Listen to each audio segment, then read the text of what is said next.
outside of like the comfort of their home where they would normally use it, they could get, a very different effect. So that's so different from the pharmaceutical industry that it's noteworthy, and it's, again, not discussed with doctors. So it's a little scary for physicians to advocate for use. Without knowing exactly what they're advocating for. Exactly. But I guess, the warning for medications, that if it says that this is like the easiest way, it's the cytochrome P450, there's a drug to drug interaction.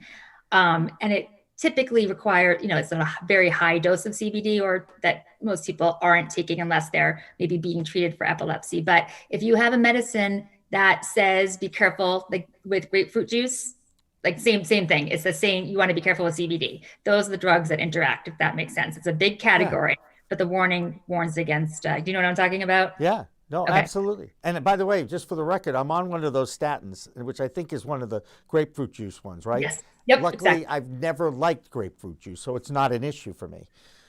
Luckily, that's the only citrus that I don't like, because I do use a lot of citrus anyway. Yeah.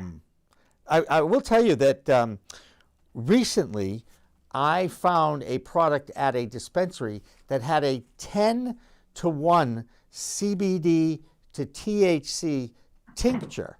Oh, it's about time. Right? Yeah, That's right. about time. I can tell you I got it at Cannavisions out in Lee.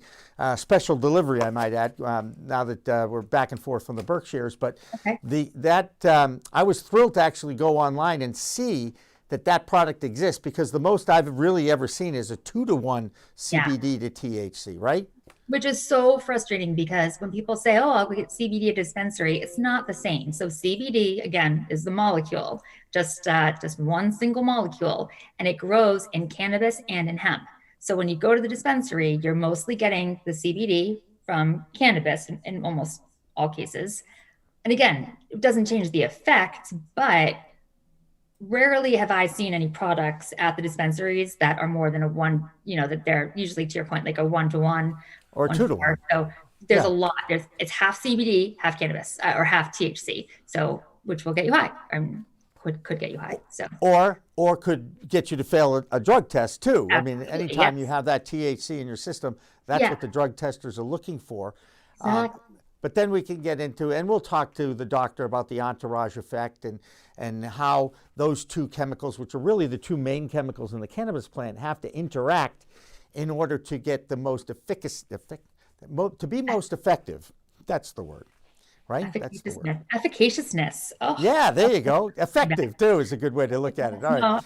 I know. All right, and as always, Alissa, I get to we take our first little break around 4:20. I explain the 420 code to people, and I get to play one of my favorite songs, Shanty. And I know it sounds kind of crazy, but when you have your playlist and it's on the scramble mode, right? What do they call that, Dan? What do they call it? The shuffle mode. Thank you. Yeah. Good job, Dan. The shuffle mode. You never know what song is going to come up next, right? Sure enough, I'm driving down the road. I'm listening to my playlist. What comes on? Shanty. I'm just saying. It's been a part of my music love for 40 years. I can say that. And it was part of the 70s, and it was in the 70s that the Waldos from San Rafael, California used to meet 4:20 at the Louis Pasteur statue just outside their high school, and they would catch a buzz, and then of course law enforcement caught on to this, and 420 became the code for people consuming cannabis in public, and that's how the 420 date and the 420 code became part of the cannabis culture. And it's funny, I had someone in here the other day, didn't know that, so I felt like I was educating and sharing that with her. Shanty by Jonathan Edwards is a song that was part of my youth, and whenever we heard Shanty, it just gave us another excuse to go out and catch a buzz. I'll admit that's what we used it for, but it's a great little song, and Jonathan Edwards is from New Hampshire. So we're going to take a little time out. We'll be back with Alissa and our trio of guests coming up after this. Don't go away.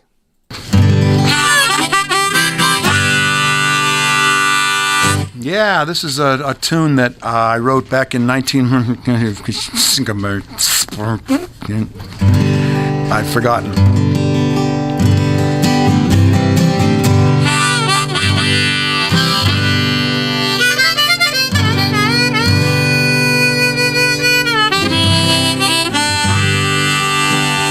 had a saying in our old band, one of my first bands in 1966 or so. What are you gonna do tonight? Oh, just, like every other night, just gonna lay around the shanty and put a good buzz on.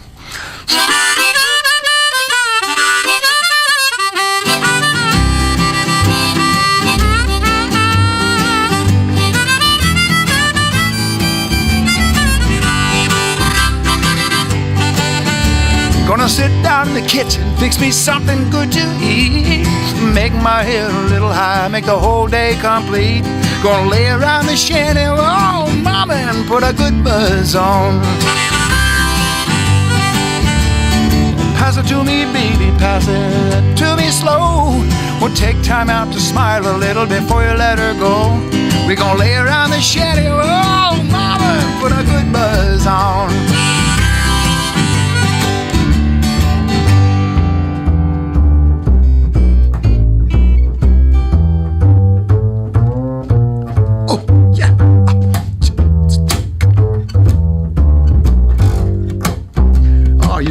You're on something. Go ahead.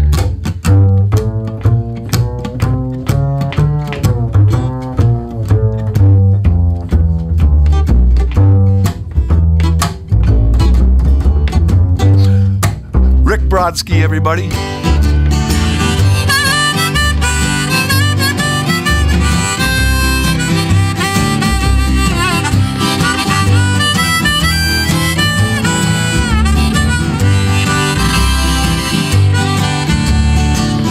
Nothing to do and there's always room for more.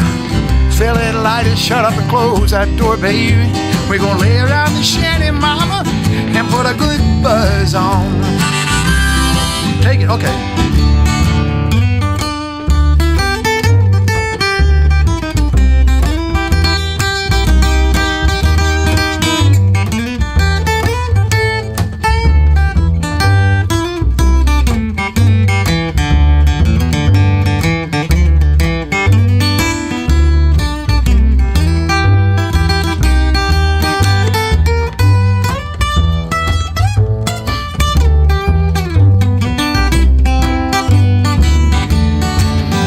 Prohibition never works, it's time to realize it. It grows in my backyard, it's time to legalize it.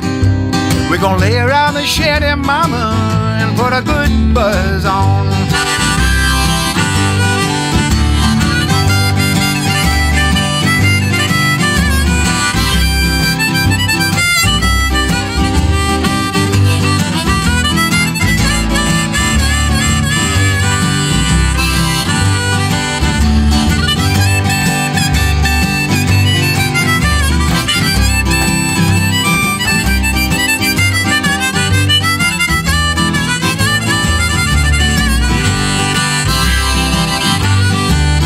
I'm gonna sit down in my rented car, I'm gonna jam it into drive. Gonna head on out and play at WSCA with Sean. I'm glad I'm alive. We're gonna lay around the shanty, mama, and put a good buzz on. Every night and day, we're gonna lay around the shanty, mama, and put a good buzz on.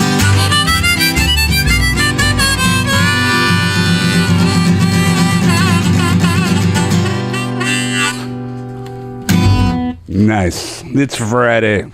Thank God. Thank God Jonathan Edwards is joining us live in the WSCA. And we're back. Okay, welcome back to Cannabis Chat for Monday. We call this Medicinal Mondays. I'm Jimmy Young, the founder of Pro Cannabis Media, and whenever I need to know anything about the CBD world, I go to Alissa Merrill's flowerandtonic.com website. That's where you'll find Alissa's reviews and your picks, right, Alissa? Yes. I've gotten a little picky. I've taken it to another level, I think, but I like it. I'm okay with it. Okay. What makes you so picky? You just don't, I know you don't like the stuff that, and you don't want people to buy it at at supermarkets or at gas stations or 7-Elevens, that sort of thing. If you're going to use a CBD product, you really do want to make it all a full spectrum and check the reviews, correct? Yes. I just don't ever buy medicine at a gas station. Just don't. I don't understand why people would ever do that. I think it's weird. But many people were, because they were excited to see it, because there was the talk about it for so long. But the products that people are buying are not the products that a scientist would recommend. So that's kind of what I did. I started trying these products through a distributor and really noticed a difference from one brand to another and started to really dive in. And I'm saddened right now, especially by the fact that I have, 3 kids. I have moms reaching out to me all the time that they have these, 12-year-old, 13-year-old girls that are just anxiety is kicking in here, like they feel it, whatever's COVID world that we're living in. And it's like the last option before Xanax. And, I have to say, like, I still get hesitant to recommend products because there are way more bad products than good ones. So I test them myself at the lab because I don't even trust the test results that people are showing. And I, speak to the founder of every brand and really go a little overboard. But I think people need to go overboard. It's just not a safe environment for people, especially now. Right. Well, I And think we've all learned, thanks to our pandemic, to err on the side of caution.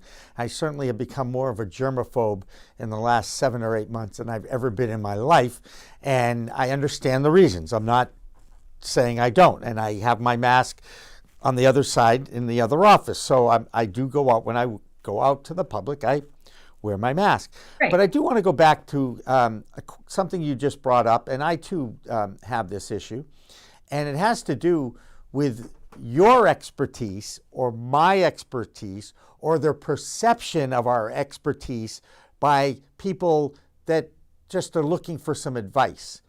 And I hear hesitancy in your voice, especially when it comes to children. After all, this is an adult use medicine and recreational product. So when you have a parent that comes to you and says, my kid's on Adderall, he's bouncing off the walls, what can I do? Is there a non-traditional way to treat this? And they come to you because they know that you have been in the business. Right. I sold a lot of Ritalin and Adderall. Ritalin. I sold a lot. And I can tell you the line of parents, I was kind of very active with a group of researchers who were doing trials on fish oil. And the number of parents lined up at that door to have their kids try fish oil in place of a stimulant was overwhelming. It was this huge practice right next to Rev Clinic in Alewife. And insane that there are so many people just looking for an alternatives and they just weren't there, like anything from essential oils to the fish oil, and the fish oil did not work. Let me just tell you, I was in that room and those kids were not medicated and I felt bad for the parents. But yeah, there just haven't been options. So I was at a conference about a year ago and I met the guy who created methadone. And he, and I'm like, I was the girl who sold Ritalin. And, we thought we were doing the right thing. And he thought he was doing a great thing years ago and, with methadone. And I'm afraid, we just don't know. We jumped the gun on this big time. And I think it hit retailers fast. Retailers aren't even doing a good job buying safe products. It's a little sad. But anyway, we need alternatives and we just don't have them. And so I think this is the safest way I can possibly start is by testing the products, myself and trying to direct people because I do believe in it.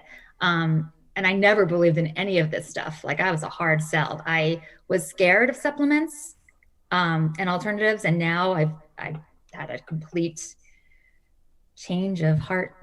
So I get you. I understand. And yet, I tell you, when I get questions, I always say to people, I said, look, I can give you all the advice based on my own personal experience, but it's going to, whenever it reaches the consumer, whoever you're talking to, is going to have a different experience because we all have different endocannabinoid systems, different metabolisms, different tolerance to these kind of drugs and chemicals and plants. And, so it's very difficult to recommend products. And that's why I think what you do, which is you get your products tested, you review them, you taste them too? Yeah. Oh yeah. I have like 10 to 12, about 20 people who have tasted tried almost all the products. I'm on that CBDA yes. drop. Dr. Cole. Yeah. And it's good product, right? Yeah, it's amazing. I think, I mean, you can put it on your skin. You can, yeah, that's a raw form of CBD. So there's Right. CBDA, which is just the raw form. So imagine like a tomato Yep. picked off the tomato vine. That would be your CBD, the raw. The tomato sauce is like your regular CBD. So it's kind of amazing how, and this is the other thing I have to add with when we're talking about Ritalin. So I've launched two drugs, Ritalin LA and Focalin. Ritalin LA, I mean, Ritalin's been around forever. It used to be in vitamins. It took, I don't know, like over a decade to have an indication for the long acting version of Ritalin. And it wasn't a new delivery system, it wasn't a new drug. It's just the way that the pharmaceutical industry works. It's millions of dollars and it's just so much research put into just a delivery system of a drug that's been around for that long.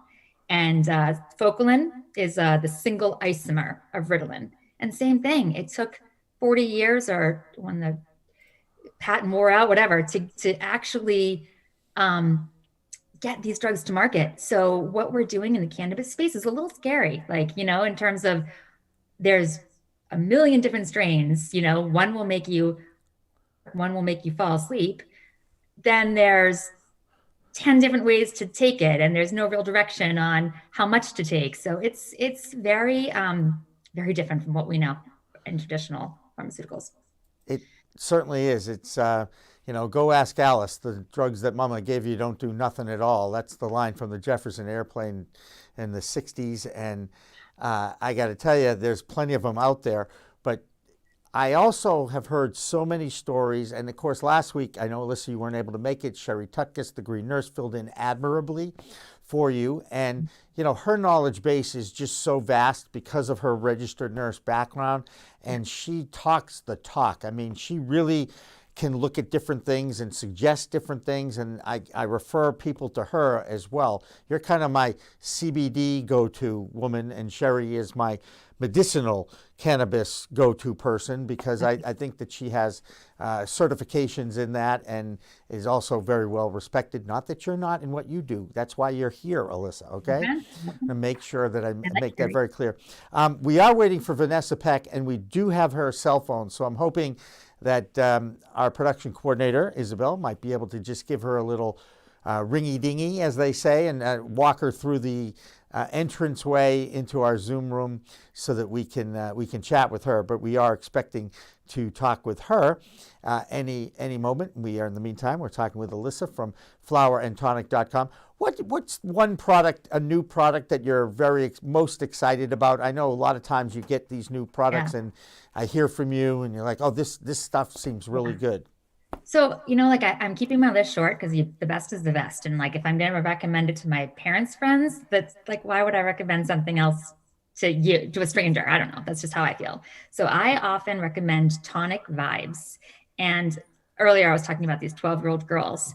So I've learned a lot about hormones in my mid-40s. And that's kind of what got me researching cannabis in the first place, just where I guess modern medicine doesn't really treat hormones anymore. So anyway, I've learned so much about that adolescent age and the mood swings that happen and the anxiety and just the feelings of, I don't know, just uneasiness in kids as they're pre-puberty, that it's the pre-periods, the ramp up period where you're perimenopausal or pre-periods. I don't know what it's called, premenstrual for girls.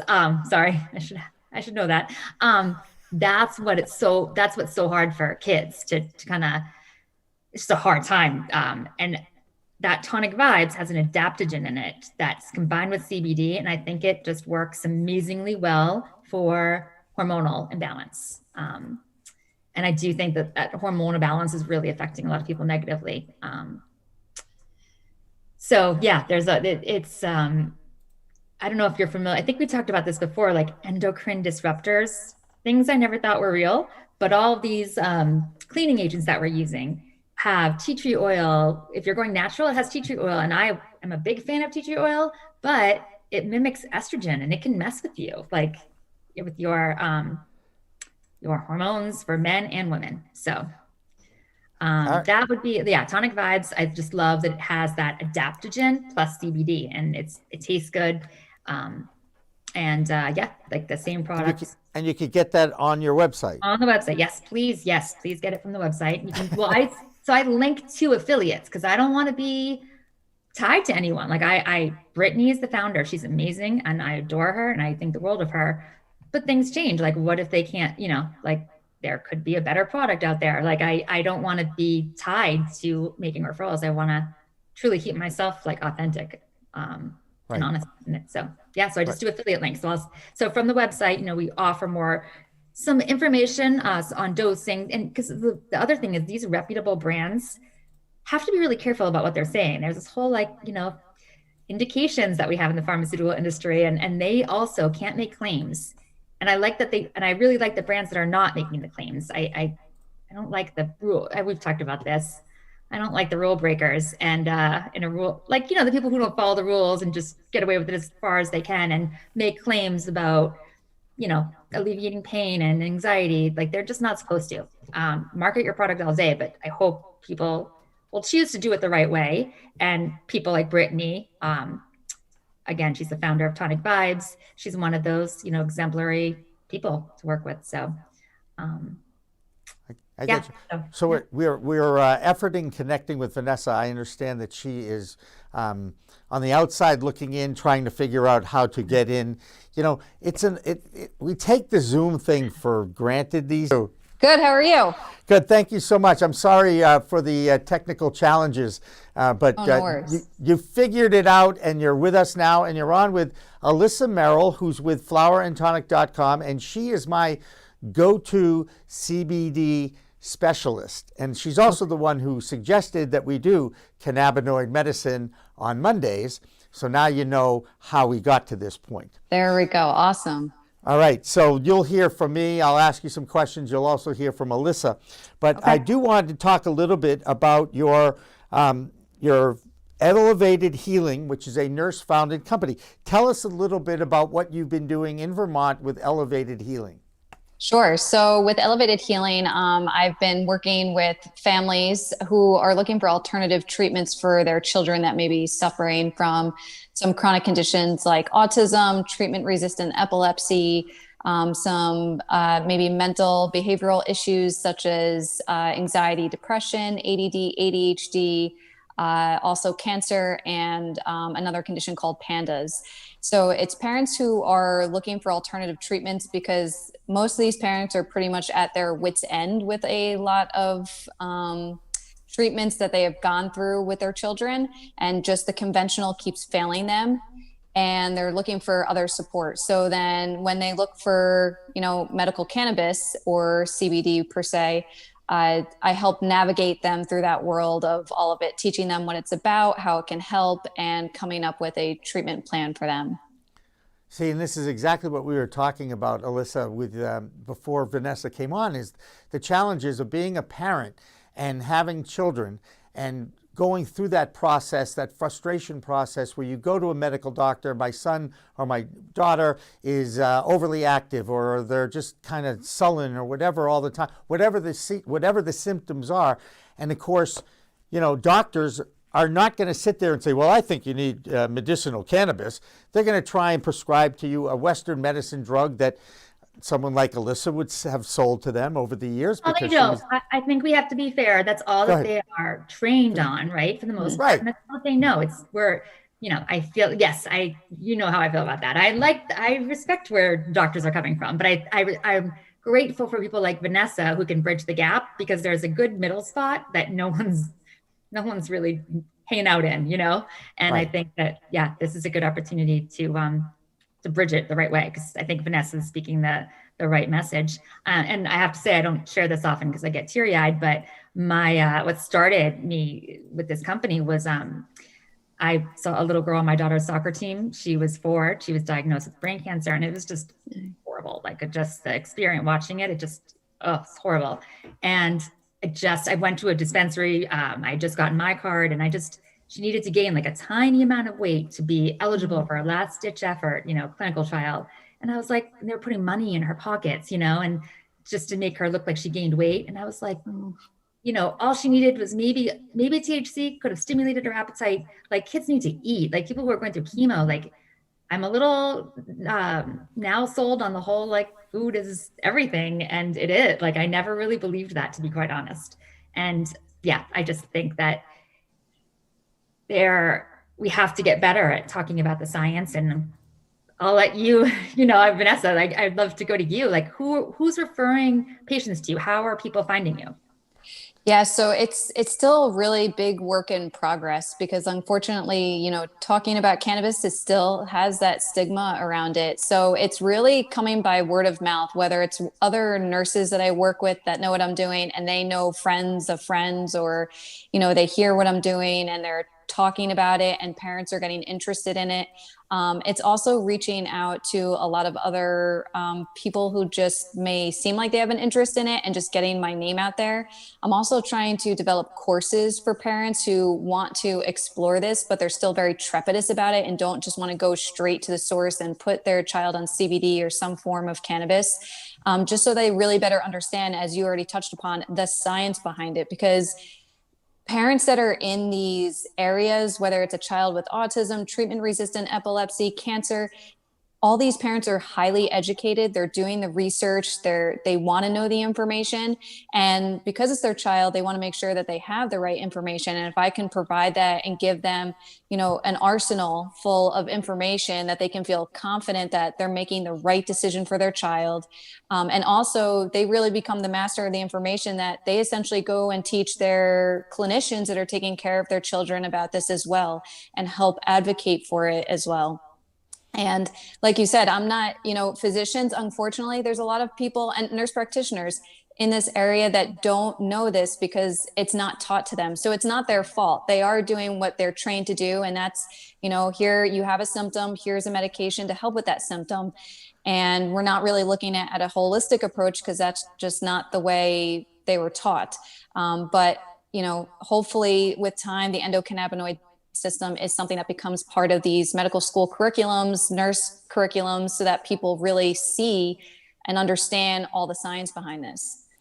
I do know that there's plenty of universities, accredited universities and colleges that are now adopting curriculum based on cannabis. And by the way, this would be in classroom, in labs, not necessarily at night. You get my drift. Bottom line on this is, I want to ask you, Vanessa, are parents coming to you still as a last resort? Are they like, have they tried the Western side and then they're frustrated, so then they come to you? Or are you finding some that are like, I've heard a lot about this stuff helping my child with these kind of symptoms? Are you finding any more parents that are willing to listen to what you have to offer as opposed to just coming to you as a last resort? Currently, I'm still getting a lot of parents where this is a last resort line of therapy for them, where they've tried everything and they've done a lot of research. Not the parents that are using this as a first line or a second line. But I think with time, as we see more states legalize and this just becomes more of a proponent on with a lot of people, we're going to see it become more of a first line. But I think that's going to take time because I think we need to see a lot of practitioners as well with dealing this with a first line therapy as well, or in combination with conventional and cannabis as a first line. But I think it's going to be a work in progress. So still, unfortunately, it's a last line for a lot of parents. What is the first line for autism? I used to sell stimulants, and I mean, yeah, like there isn't. There isn't. A lot of it has to do with therapies. And then also really for those who are severely autistic, there really are two medications that are more on the psychotic side, the antipsychotics that are used. So those are the ones that are typically being given. And then other than that, it's just therapies. But that really is when, obviously autism, it's a spectrum. So not every child is going to benefit from cannabis or is going to need an alternative therapy like this. But for those who are severely autistic and they just have these meltdowns that can last minutes to hours, they just have high anxiety, they have OCD, those are the ones that can really benefit. And unfortunately, parents have gone through the ringer with a lot of antipsychotics. And then when those don't work, then it's the side effects and it's another medication for the side effects. And these poor parents are just like, I just want my child to have some sort of relief, to be able to sleep, to calm down, just to have some sort of quality of life. and nothing's working, that this is where, they're all in that, these parents are very close in these groups, and then they start talking. And if some parent has had success with CBD or a combination of THC, CBD, then they start looking into it, and it becomes a last line. And these parents are definitely at their wits' end during this case. And of course, one of the first things I'm sure they say to you is, I want to make sure my kid doesn't get high, but I want the benefits of this plant. And therein lies the challenges of the endocannabinoid system, the entourage effect, and every child is different. Are they at least willing to, and I don't like to say the word experiment, but trial basis to try different things? And how do you know which one do you think is going to work? What's the right combination? What's the right strains? How much anecdotal evidence do you have about different strains and combinations thereof? Yeah, so parents are willing to try, and I really explain to them it's still, unfortunately, an art.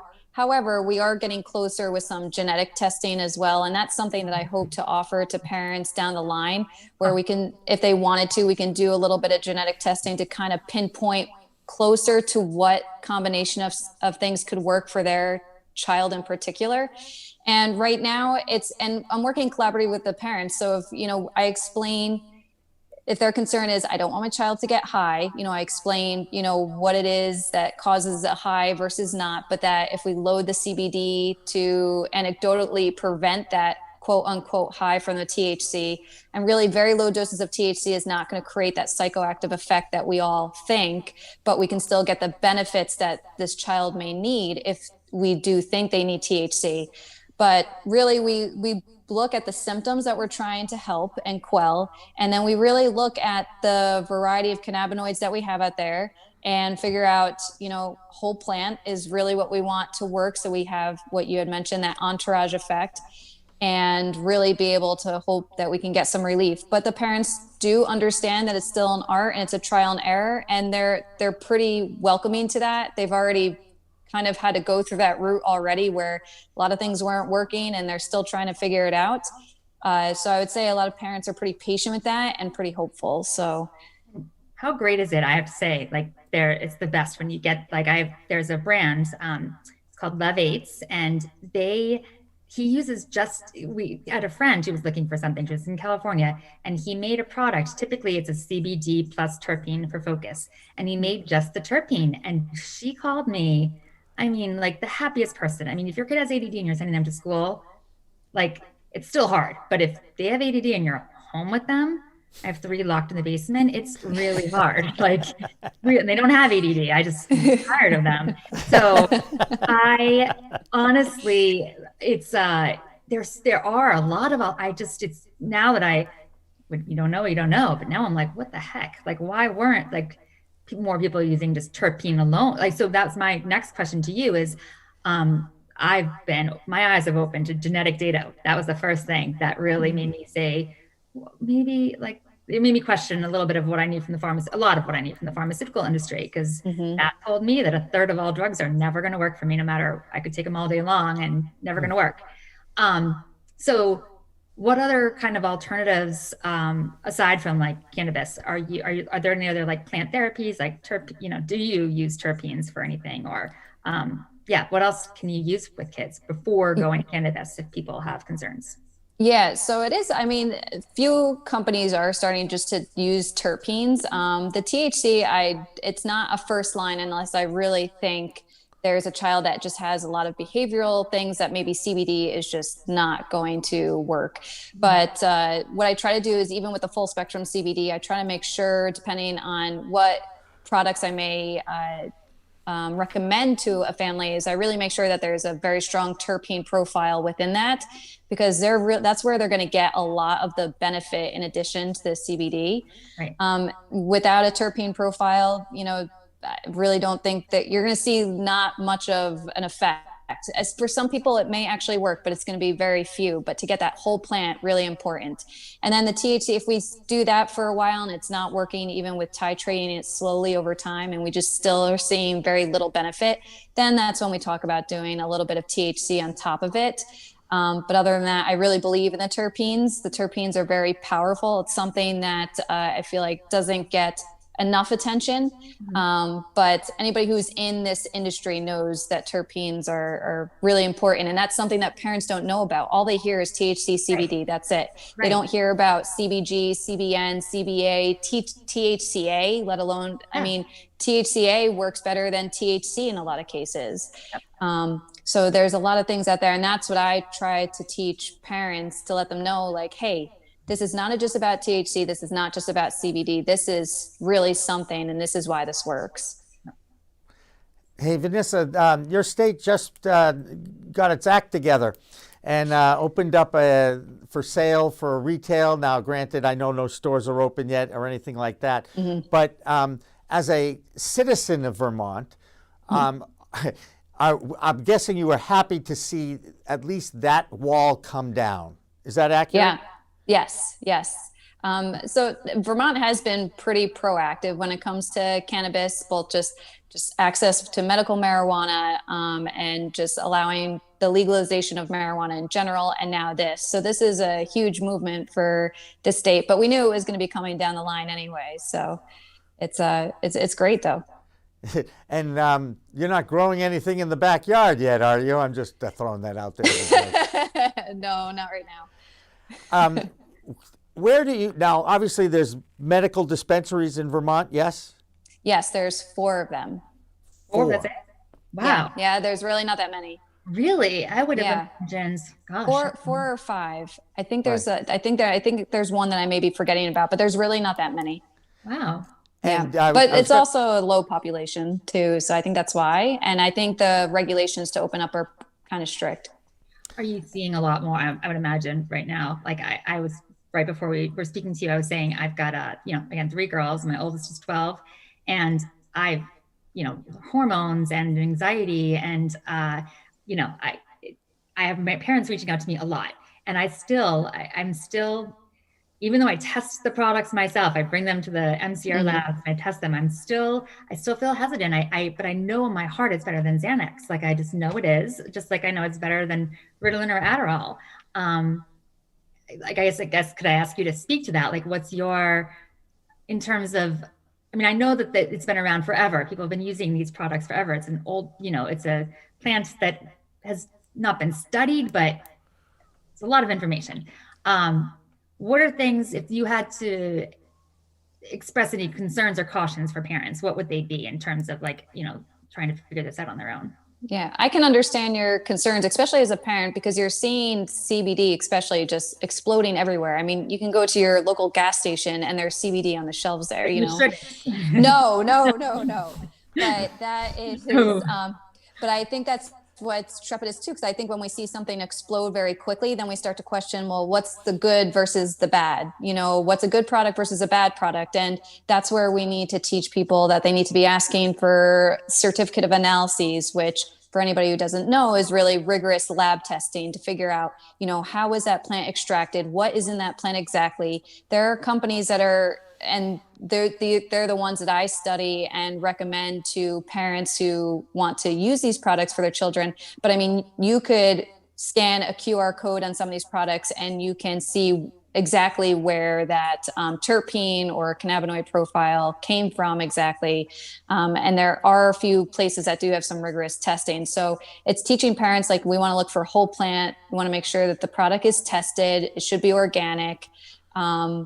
To really make sure you're getting the best product possible before you give it to your child. And I do suggest to parents too, that if you're still afraid to give it to your child, then if you're okay, you try it yourself. But they have to remember that sometimes how they feel with it may not be how their child feels with it, because all of us react differently to things. Right. Well, I have to say, excuse me. I took it a step further in terms of COAs, and because sometimes they don't match. They often don't match. So I feel like people have a security in that too. So I appreciate what you're saying about having parents try first. Right. Yeah. You mentioned a condition, Vanessa, PANDAS, or PANDAS. Can you explain what that is? Yeah, so that is a term that actually stands for pediatric autoimmune neuropsychiatric disorders. And it's actually there are symptoms that they're usually OCD and tics that develop in children after a streptococcal infection or a strep infection. So that could be strep throat or scarlet fever. So these children go from being normal, then they fall ill with a strep infection or something like scarlet fever. And then after that, now they develop a severe case of OCD, and some of them tics, or some of them a combination of both. So they're actually finding that it can resolve over time with certain treatments, conventional treatments, but there are actually more studies are actually being done and seeing that cannabis actually is helping with that as well. So, that's something else that I'm working with, but it's still a controversial issue as well, because some people don't necessarily think that the streptococcal infection necessarily develops this. It's kind of like chicken or the egg type thing, but the working theory is that these kids are developing OCD and tics after a strep infection. There you go. All right. Well, Vanessa, obviously you have absorbed quite a bit of information. And how do people get a hold of you if they happen to be in the Vermont area and want to reach out to you? Sure. So I have a website. It's www.elevated-healing.com. And you can contact me there via email or sign up for an appointment. There you go. All right. Well, Vanessa Peck from Elevated Healing, we so appreciate you spending some time with us today. Glad you were able to find your way into our Zoom room and appreciate that. And again, you're welcome here any old time, and we wish you the best of luck. Great. Thank you so much. Thank you. All right. It's nice meeting you. There goes Vanessa. Alissa with us. We are going to step aside. And then when we come back, just past 5 o'clock, we'll get a chance to talk with one of the premier authorities on cannabinoid medicine. His name is Dr. Peter Grinspoon, and he's a personal friend of Alissa's. So don't go away. We are Pro Cannabis Media.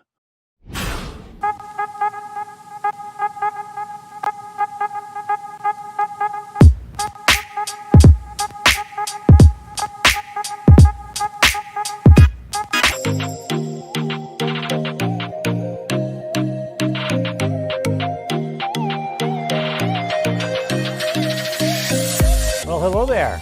Here we are again, another live stream from the new studio of Pro Cannabis Media. This is Cannabis Chat, and I'm Jimmy Young.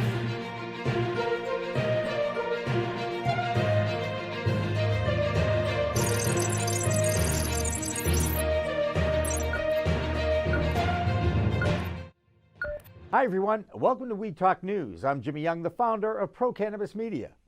And I'm Kurt Dalton, the founder of Cannabis.net. Every week, Kurt and I get together to review some of the biggest stories in the cannabis industry. He and I talk about them. We have a few comments, and then we get reports from Canada, New York, and Washington, D.C. And this week's no different, Jimmy. We finally have Vermont moving toward recreational cannabis with retail opening in their state. We have an old state and a new state, Colorado and Illinois, both setting cannabis sales records in July, as well as multiple efforts to legalize the cannabis plant in America, including our friend Steve D'Angelo getting involved. But first, let's go to Deborah Borchardt in New York to check on the financial weed scene. Deborah? Thanks, Kurt. Thanks, Jimmy. Well, things seem to keep going the wrong way for Charlotte's Web.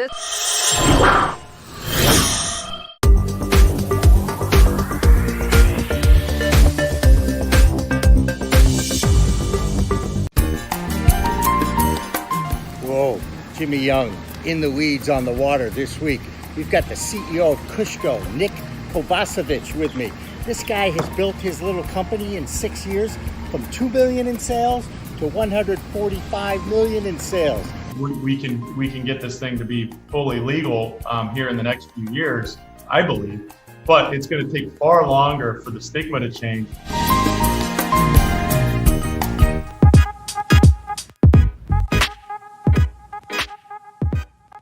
I think you guys are the pro-cannabis story. And I love Pro Cannabis Media. Hi, I'm Jody Roberts with Eastern Security Safe, and I love Pro Cannabis Media.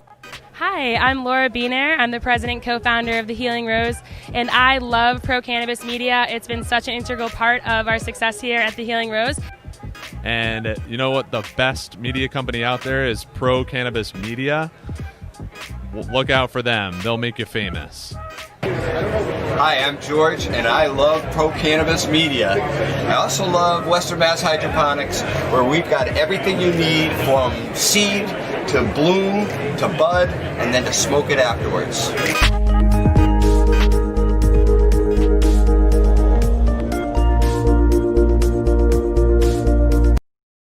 Hi, everybody. Welcome back to another edition of Cannabis Chat for a Monday afternoon. We call this cannabinoid, or actually we call it Medicinal Mondays. I'm Jimmy Young, the founder of Pro Cannabis Media, and I'm joined on Mondays by Alissa Merrill from Flower and Tonic. And more importantly now, we are joined by Dr. Peter Grinspoon. And this is such an honor to be talking with you, Peter, because I've heard so much about you and followed your family for years. To actually have an opportunity to say hello is fun for me. And I appreciate you taking the time to join me and Alissa today. Thanks for inviting me on. So you're quite the story. A primary care physician at MGH. Just to start, you're an instructor in medicine at Harvard Medical School and now a certified health and wellness coach. I'm going to throw out a quick softball to you about that health and wellness coaching thing. How do you go about doing that, and what is your goal for that? Well, health and wellness coaching is just a very positive thing. It's about helping people find their own pathway to solving the problems in their lives. My hospital trained a couple of us to become health and wellness coaches to help physicians with burnout, because physicians are really struggling. They did that before COVID, but now, needless to say, we're needed more than ever. People are really struggling. Physicians are, I'm happy to coach physicians or non-physicians. I just happen to have a pretty deep background in physician health because I work in for the physician health service for 2 years. So I have a broad background in physician health, but coaching is just such a positive thing. I really love it. It really, you could just help people with anything. And it's just a very collaborative process. It's the opposite of like you tell someone lose weight. It's more like helping people define their goals and what's important to them. And then they figure out with you how to get there. And it's really successful and really positive. Yeah, I too work with a coach, so I certainly recognize that. And there was a time for 35 years I was coaching on the sidelines of many soccer teams all over New England, but that's a different type of coach.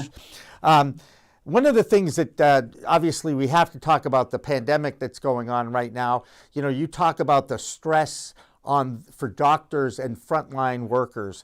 It is remarkable to me where we're at, and now we're going through what is anticipated to be the third wave of this pandemic. Do you see any light on the horizon? Is there hope for us? How are we ever going to get back to some state of normalcy, or will we ever?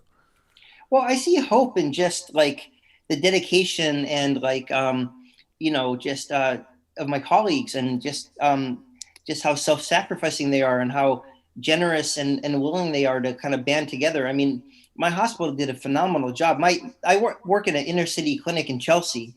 We got slaughtered during the pandemic. We had the highest rate in the country for a week or two. Right. And everybody did a great job. So I have hope just by seeing how we respond to the pandemic. Not talking about like obviously the president, but talking about like the doctors and so forth. But I think it's going to be, honestly, to be straightforward and honest, I think it's going to be a pretty rough winter. And then I think, sometime in the spring or the summer, we'll have a vaccine and things will start to get better. But I think we just have to kind of do our best to support each other and, really look out for people. I think the people who are living alone are the people who are going to have the roughest time. If you have a spouse that or family or a pet, it makes it a lot better. But those people who are living alone are really going to have a tough time this winter. So it's really important to reach out to people, to call people, to connect with them, and to make sure that people aren't just like suffering in silence. Right. Absolutely not. Alissa, I know you have a question for Peter. No, I'll ding dong ditch at least one of my kids at someone's house any day. But I had the pleasure of meeting you 20 years ago. I was looking back and it was right around 9/11. And I was a pharmaceutical rep, and, I sold Ritalin, and then, it was during the time when Viagra was launched. There were a lot of big drugs, and I saw, there's a lot of physician use of Ritalin. A lot of physicians we got it for, they would, and a lot of sales reps have ADD, truly do. So they would be prescribed and we would share with doctors. I mean, there was a lot of pill popping, not going to lie.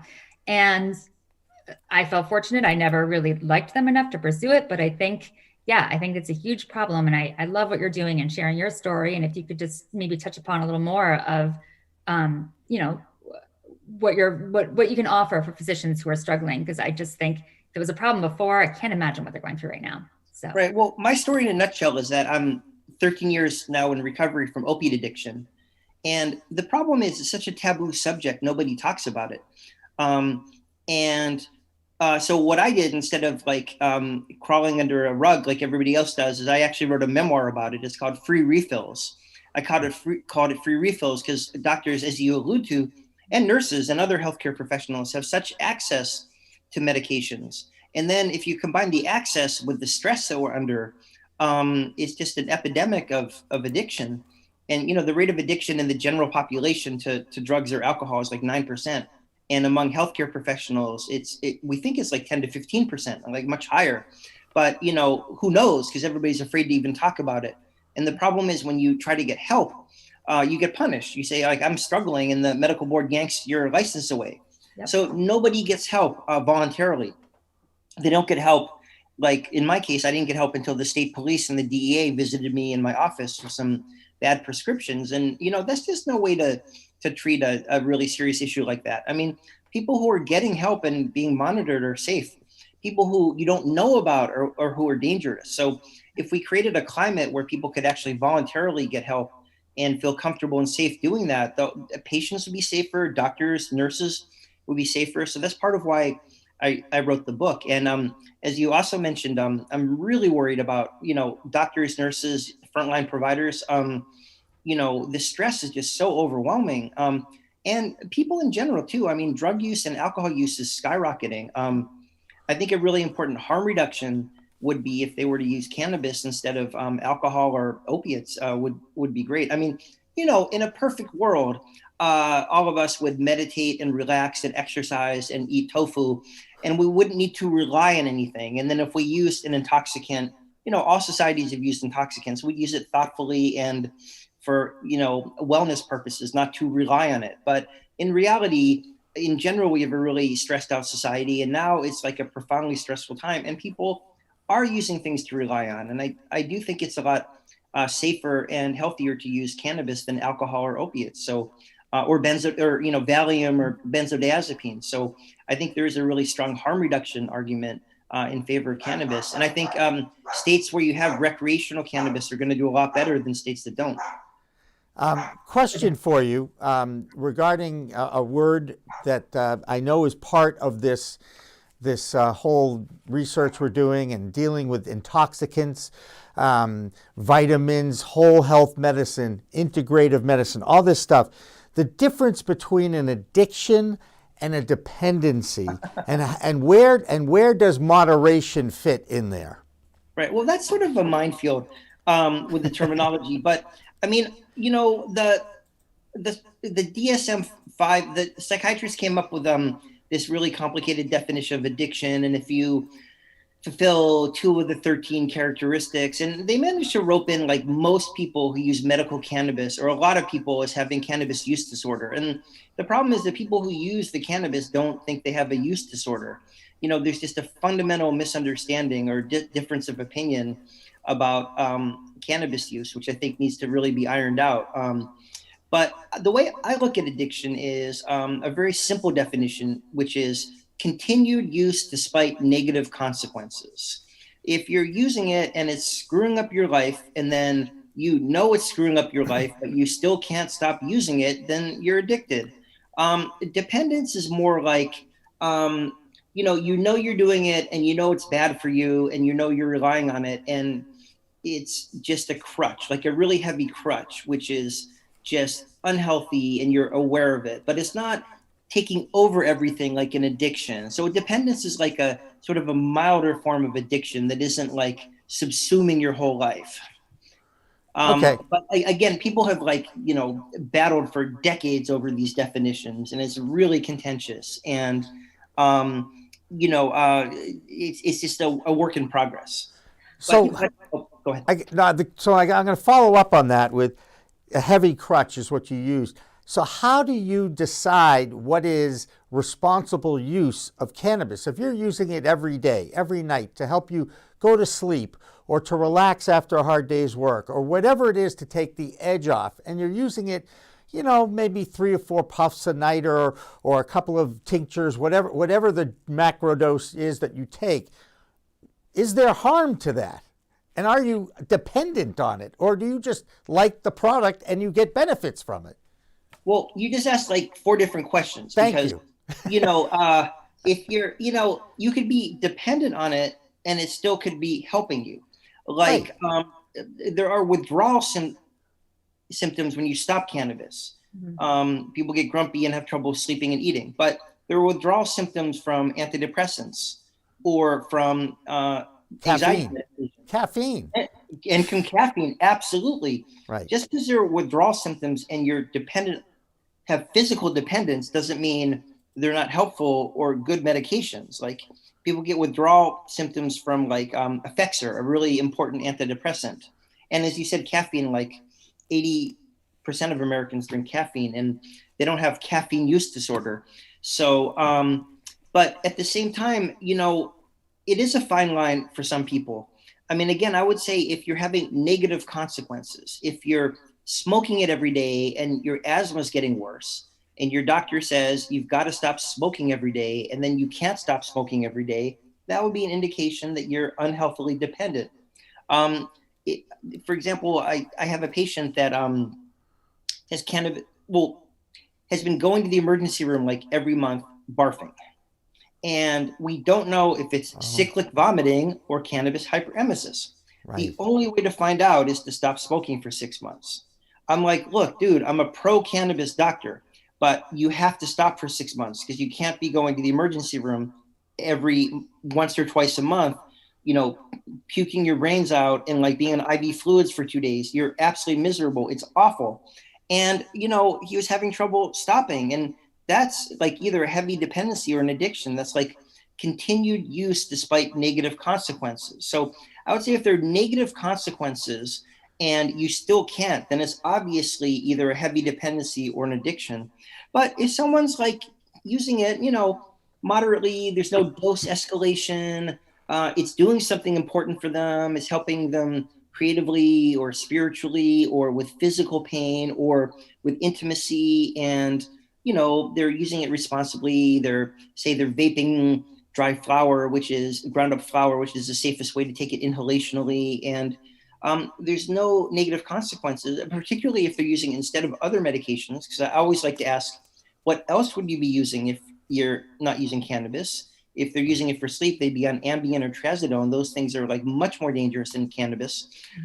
Then I ask, like, what is the harm? I mean, there's no free lunch with any medication. So it's not, people pretend that cannabis doesn't have any side effects or any downside, but I think it's safer. It's all about relative risks.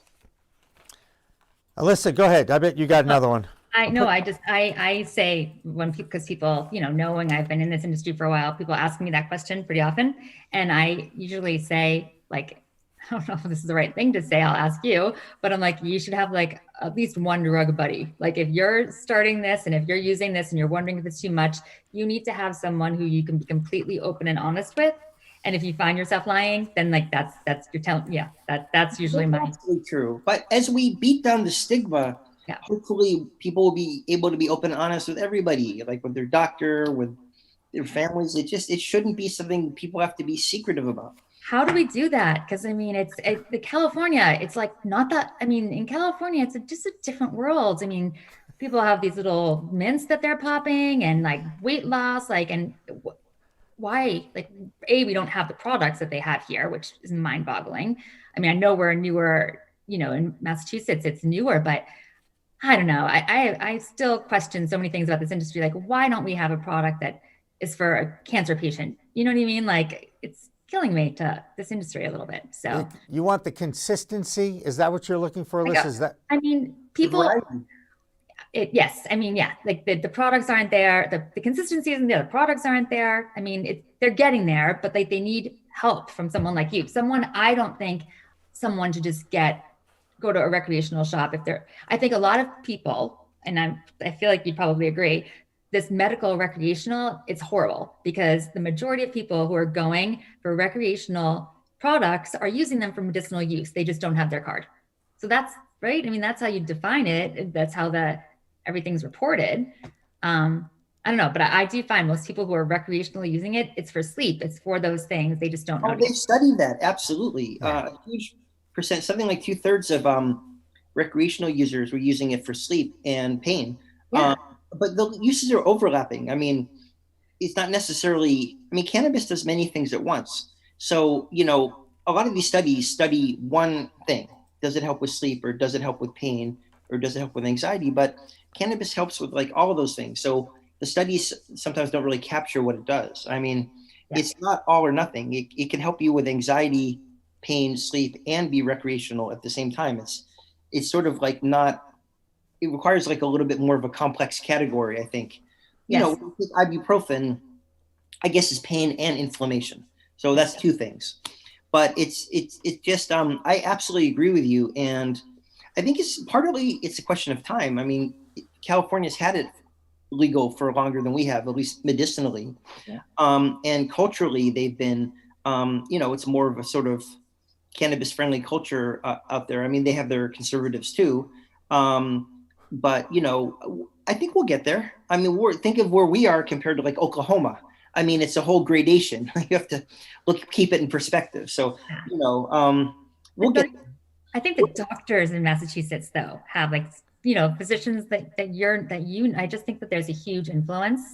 And I'm wondering if you're seeing any physicians who are you seeing more physicians who are becoming more comfortable, more open talking about it? Yes, absolutely. You are. Okay. Well, definitely the ones I know, because I call them over the head. But, you know, the primary care doctors are more open to it because they see that their patients are using it, and they also like see that their patients are using it instead of opiates or instead of benzodiazepines. The oncologists are really cancer friendly, very cannabis friendly, because like 80% of their patients are using it and using it with good effect. I think the neurologists are becoming cannabis friendly because their patients are using it for migraine, for Parkinson's disease, for MS. So I think as more and more clinicians get exposed to these positive patient experiences, and as we get further away from like the monolithic cannabis is evil without medical uses, that whole propaganda they fed us in medical school, which was such nonsense, and as more of the exciting research that's being done gets sort of promulgated through the medical literature, and there's less of a, again, monolithic focus on harm and more of a focus, you know, we still have to look at harm like we do with any medicine, but also a much more interesting focus on benefits. I think that heads are going to start to change. And it's interesting, even the like addiction psychiatrists who have made a killing on like treating cannabis addiction and with drug testing, and they've always been like so anti-cannabis, even they're starting to drift over. Now, whether, you know, they're doing it because they're enlightened and woke and they're good people and they, you know, believe in social justice, which is true for a lot of them, or whether they just don't want to be completely irrelevant because no one actually will talk to you if you're still, you know, in the 1950s, whatever the motivation or intention, they're even coming, you know, the American Society of Addiction Medicine, they were like Reefer Madness Central. They just they've like blocked, they were against like every single marijuana and cannabis initiative for decades. It was awful. They had Robert DuPont as their head. He was a disaster about cannabis, and no wonder he made like millions on drug testing. But very recently, like within the last couple of weeks, they adopted their policy to be in favor of rescheduling it and not criminalizing people for it. So there's been evolution.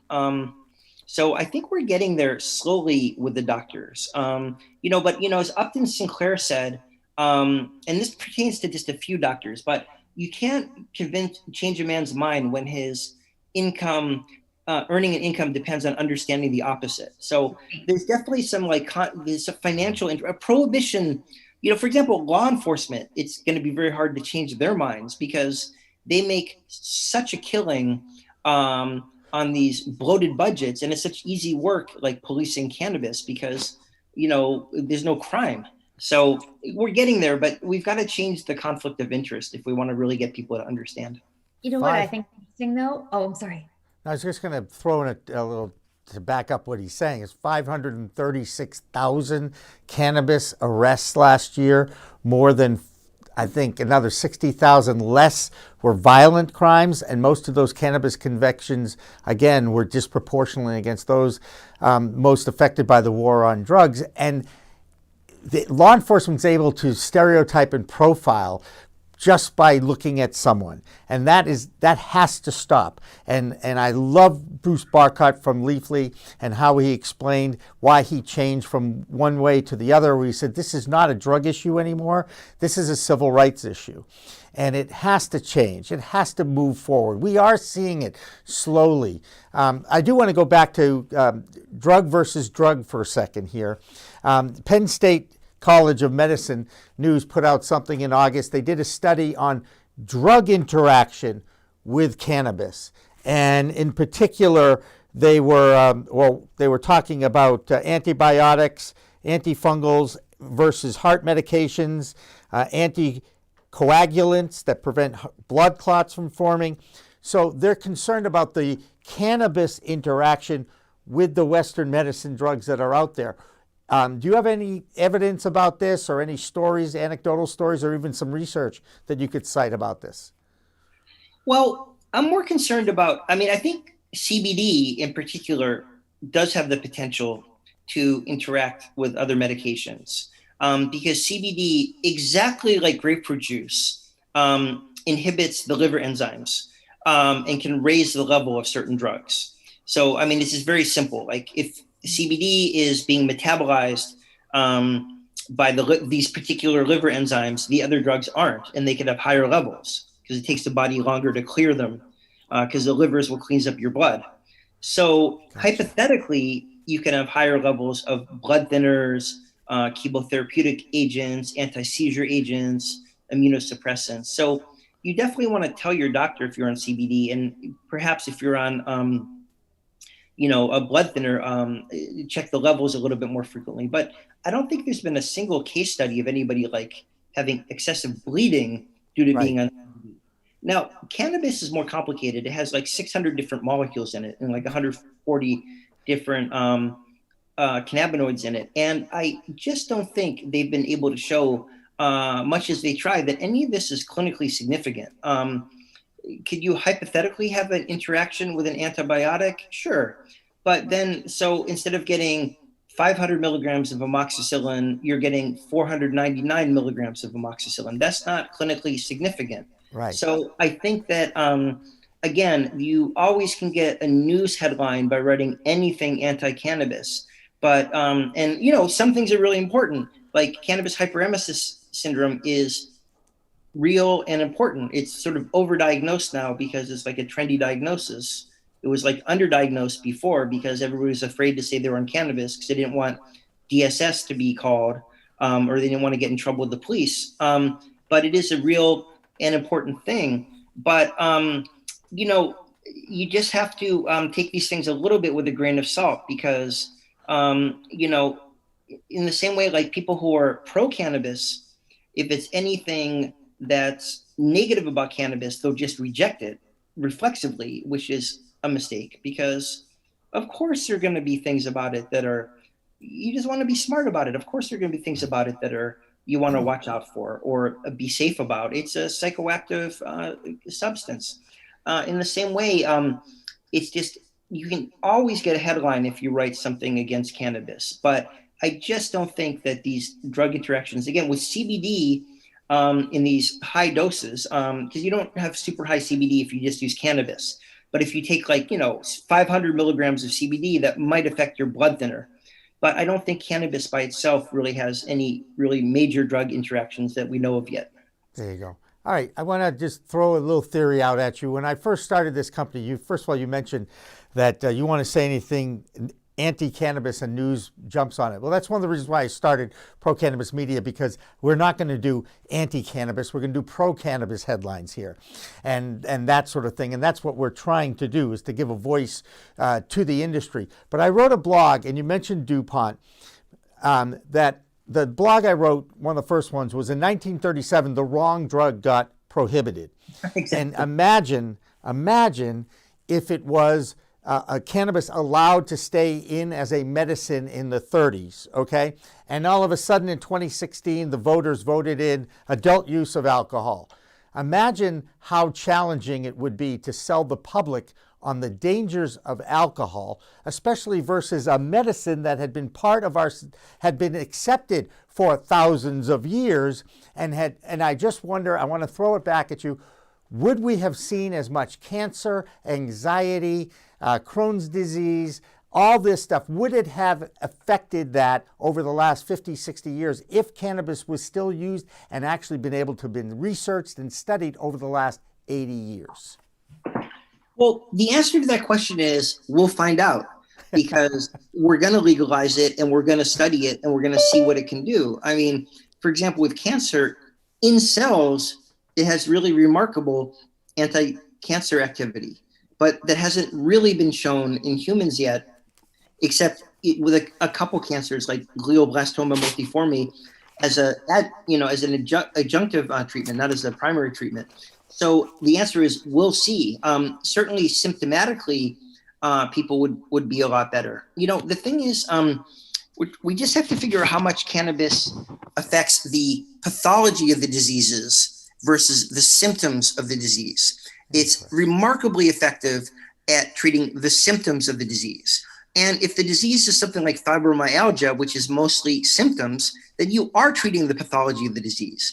But if it's something like Crohn's disease, they do these studies in Israel where, like a huge percentage of people feel better and don't need steroids anymore and go off a lot of their medications. But then they study the pathology under a microscope and there isn't any change. So it's just really amazing how it affects diseases in some ways, but doesn't necessarily affect the underlying biology of the disease. But then with the pervasiveness of the endocannabinoid system, we probably can affect the underlying biology once we understand it better and develop medications based on this system. A whole system that controls everything has been ignored for 80 years. So the answer is, I'd say probably, and we'll see. That's great. And more importantly, I love your enthusiasm and your positive outlook. Terrific talking with you, Dr. Peter Grinspoon. How can people find you? I think you're pretty easy to find on the internet, because I did. PeterGrinspoon.com. And you're seeing healthcare professionals, people who are interested in getting a medical card, can do a teleconsult with you, or teleconsult, or anybody who wants to consult on cannabis in Massachusetts. I could do certifications, but I consult with people all over the place, and I can do health and wellness coaching over telemedicine with anybody. There you go. All right. Well, Dr. Peter Grinspoon, thank you so much for joining us. It's been my pleasure, and I look forward to hopefully one day actually seeing you in person and shaking your hand. How's that? Look forward to it. Yeah. Thank you so much for having me on. And Alissa, nice to see you as well. You look the same 20 years later. I still enjoy seeing you in it. Get coffee one of these days. Absolutely. Social distance coffee. How about that?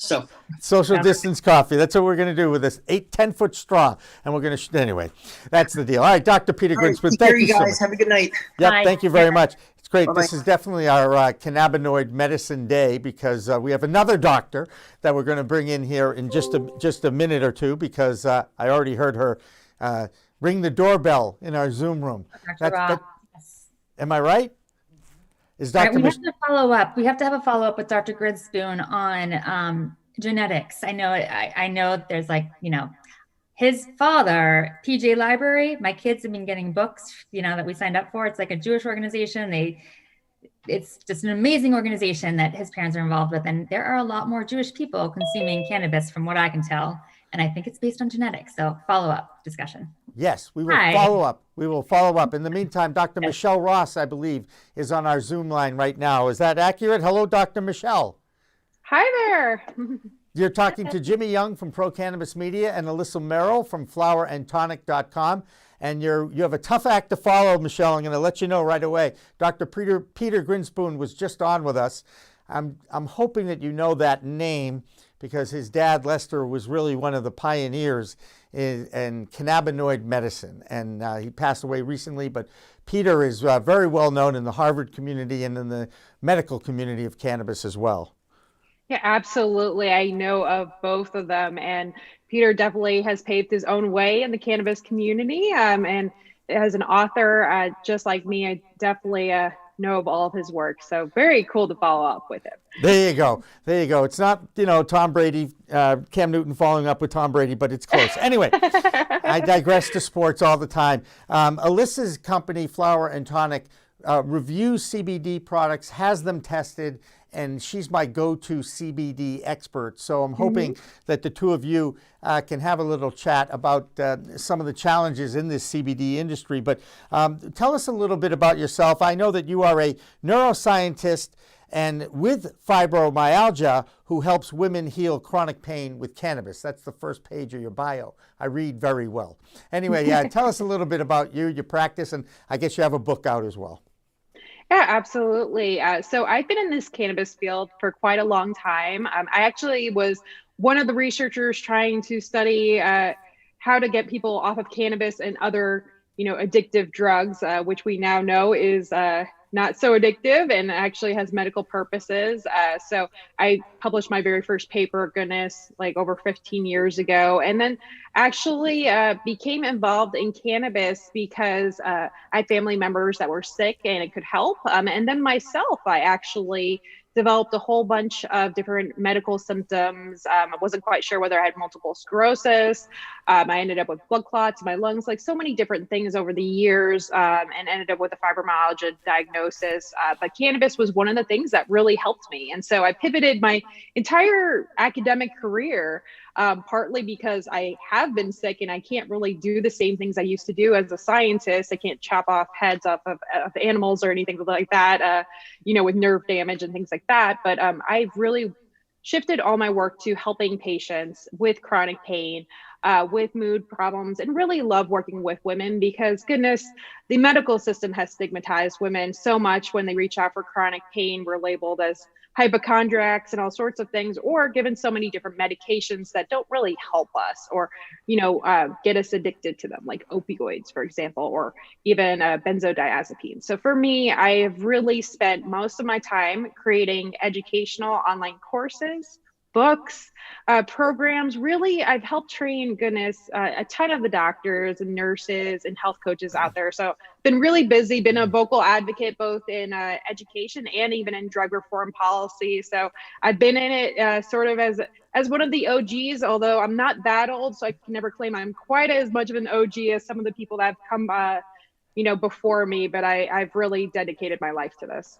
All right, Jimmy, we're all set. You can leave now. You can go home early because Michele and I can talk all day right now. I was going to, but I do qualify as the only OG as an old guy, No, but I'm thinking, I know, I'm excited because your name's come up many times and I've never had the pleasure of meeting that before. But I've been stuck, as a woman, and I'm 46, 47, hormones are real. And I did not know that until I got older and had 3 kids. And it's crazy how little I find the medical community is able to help and support that. So, but I've been stuck still trying to understand more about the endocannabinoid system and neurotransmitters and hormones and how they all everyone's like, oh, they dance together. I'm like, yeah, but how do they dance? So if I'm taking CBD, is it going to make my estrogen go higher or lower? It's going to balance. No, just don't tell me. I think, and I love, I think I had that also. I came from pharma, so very much of against all this kind of thing. I really was afraid of supplements. So I've had a complete change of perspective, which I think makes us a little more passionate and I get a little louder. But it sounds like, your experiences are kind of mirrored. So what do you, as a neuroscientist, is there information that that you want people to be more understanding or aware of? Is there a science that's going to help us understand more? Cannabis and CBD products can impact so much of the brain and body. So, when it comes down to cannabis medicine, really, people have to understand it's personalized medicine. There's no like one product that will work for everyone. There's no one dose that will work for everyone. We're all so different. We have different genetics that influence how we respond to cannabis products. We all have a different medication history and different level of liver health. So that's why it's really important when somebody starts cannabis, really to consult an expert, because you never know really how you're going to react to some of these products or if you're using it right. I think that's why the near CBD gummies and everything is going to be cured and it's going to be great because it does all these amazing things, but it does if you use the right products at the right dose for you. And even those products can change, you know, at different points in your life, you know, depending on your different level of symptoms or as you go through changes. Or, you know, as women, right, the doses that we might take, you know, before pause and then menopause are going to be very different. We're going to have different, you know, stages of our life and different needs of our cannabinoid system. So I think that, you know, it's an ever-changing target, cannabis medicine. It's a lot more complicated than people think. But I do think that it's something that every person should learn about because we all have an endocannabinoid system and it definitely needs feeding. So migraines, I feel like that's the thing that people are always coming to me about. Someone comes to you and they're like, I just think that women migraines, and now, my gosh, it's a major problem. So do you see, I'm not familiar with exactly what you do, but like, are you looking at clinical trials? Like what would you tell someone who's suffering from migraines right now? Sure. So a lot of the work I do, I actually work with a company called Very Heal doing cannabis consultations, as well as in my own practice. Again, I focus more on chronic pain patients, but I do see patients with migraines. And it's important to note that with migraines, it's really important to get consistent levels of cannabis in your system. So not just, okay, smoke a joint when you have a migraine. It's really important to try to prevent migraines if possible, because it's much easier to prevent them than it is to treat them. But we do know from the clinical research, including studies that have happened in the University of Colorado, that any amount of cannabis is helpful for migraines. So, you know, whether you smoke it, you eat it, you take tinctures, well, maybe not the lotions. I don't think maybe putting in cannabis lotion is really going to help your migraine, but basically any form of ingestion is going to help. But I do suggest, you know, for some patients it's CBD, for some patients it's THC, for some patients it's THC and CBD. There doesn't seem like to be a magic strain, for example, that somebody can smoke and say, this is the one for migraines.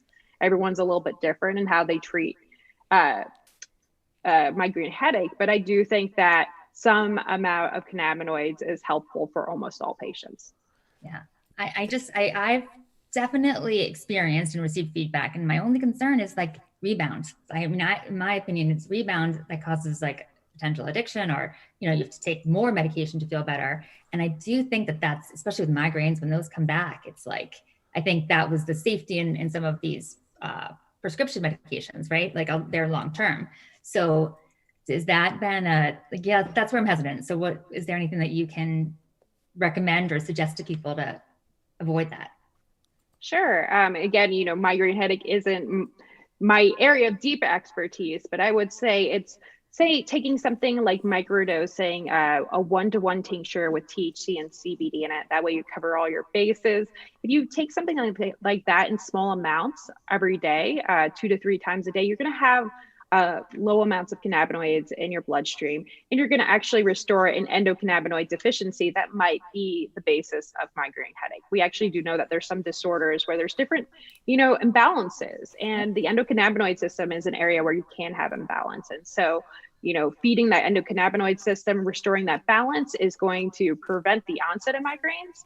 And if for some reason, you know, one does come on board, again, what you can do is you can double your dose or triple your dose of what you were taking, whether it was smokable product, a drop, etc. But I think that really, again, it's about charting migraines. I've had a lot of patients see a decrease in the frequency and severity of their migraines. So, you know, we haven't had too many patients that are going, you know, oh goodness, we have more migraines after using cannabis. I do see it sometimes if they're smoking or they're not used to smoking, and it's actually the inhalation of, you know, some of the toxins associated with cannabis smoke, like ammonia and things like that, that might be triggers for migraines. But for the most part, patients seem to do right as long as they're not using the wrong products. Okay. You know, it was amazing to me, just little fun facts. I feel like everyone should know this. And I'm going to follow up. I would love you to share your favorite health tip. But what was amazing to me was I learned, because my house is a mess, and I was using Glade plugins because it looked messy, but it smelled good. And I had no idea how bad, like I had migraines all the time, and I unplugged those and immediately noticed an improvement. Well, I mean, how do I not know that? Like, that's crazy. Like that was kind of insane. But is there like one health tip that you wish everyone that, you just would love to get out there? That's your tried and true method that you use for pain or? I mean, for me, it's about getting cannabis in there every single day, but also, like you said, it's about taking the toxins out of your environment. That's been a big one for me. You have no idea how many toxins are in there from, the lotions that you use. Like literally women are coating ourselves in these lotions, and then you look at the back of the label and you're like, goodness, you're absorbing all these different things. So if you can go and do like a spring cleaning of your bathroom, but like actually throw out the makeup that's not organic, the lotions that not organic, and you can start to like actually build some of these products yourself. Like a lot of lotions are honestly, it's like coconut oil or something, or cocoa butter. You can get a magical butter machine and like literally you can make CBD infused lotions. You can make all the products that you use, but in a safer, more organic way. And for me, cannabis does so much for fibromyalgia, for chronic pain, but if you don't get rid of the other things in your life that are toxic, it's like putting a Band-Aid but not treating the real problem. And so for most of us, it's like, yes, we have imbalances in our body. Yes, we can restore that balance, but we're always attacking our immune system or attacking, our detox system. Like we're going to be chronically ill. I'm sorry.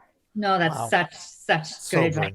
Yeah. And it's funny when you come from like a background that's so different, and then you're here and you're like, wow, it doesn't really matter what I'm eating. And yeah, it's very eye-opening. But well, for me, as a fibromyalgia patient, it was sort of funny because here I have this PhD in neuroscience, but as a scientist, I was dunking my hands in formaldehyde and like, touching all these toxins that like, goodness, 10 years later, I would have never even like looked at it without gloves on, and when you're in your 20s, you're sort of a superhero. And now I realize, what you put on your hands and what you put in your body is so important. And I sort of wish I could go back in time and not touched half the things that I did. And so for me, I'm hypersensitive to a lot of things.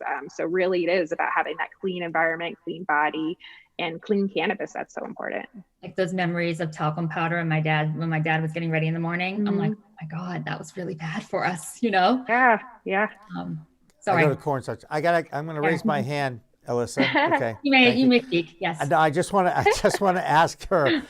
So we recognize the benefits of plant medicine, and those of us who are enlightened ourselves about cannabis and the endocannabinoid system and the entourage effect and the terpenes that steer the various cannabinoids in each plant. I want to talk to you about diet, and I want to talk to you about the benefits of a plant-based diet, or is it like anything else, it's about balance in your diet? What has the best effect on your body and your metabolism in your body? And is it plant-based diets? Because I know a few vegans, let's just say. It's interesting. I've explored personally different diets. I've been a vegan. I've been a vegetarian. Right now, I'm actually on the keto diet. So I am on the other end of the spectrum, where I'm eating probably more meat and dairy products than I have in my entire life over the past 5 months. For me, it's not actually the content of what you're eating. I think it's important to reduce inflammatory compounds and reduce sugar, which of course is one of the biggest inflammatory compounds. So I know, you made the face. You're like the keto diet. Oh my goodness, are everything. But when you think about it, right? So sugar is really what's causing a lot of damage to our cells. It's, the foundation of why we have an obesity epidemic. So if you can reduce inflammation, you can reduce weight, you can reduce a lot of harms of or the American lifestyle, on the diet, and feel healthier. For me, and for a lot of the patients that I work with, some of the standard, expected diets, like, okay, eat your veggies, the low carb diet, but, not going into ketosis like the keto diet, doesn't help them as much. They're still getting exposed to massive amounts of sugar that's lurking in our sodas or drinks, like everywhere. So a lot of patients follow healthy diets and don't feel better. So, they still have chronic pain, they still have stomach issues, even if they use cannabis, they're like, I don't feel 100% better. I thought this would all just go away. And for a lot of patients, it's really about refining their diet to the point where you've reduced all the amounts of inflammation. Some of us have genetics where we're always inflamed. Like, Right. We got the wrong deck of cards. For me, I've done that. I've done the 23andMe. I went through like hours of pouring in, going, saying, okay, well, I have this gene, I have this gene, I have this gene. I can't eat certain foods, even though I really, really want to. Or if I do this, the trade-off is I'm going to have to go exercise all the time. I'm really going to have to do something. And you really have to sort of balance out, what are the benefits of this? Can I actually do this? And, is this worth it? Right? Like, some people can't live without eating donuts, right?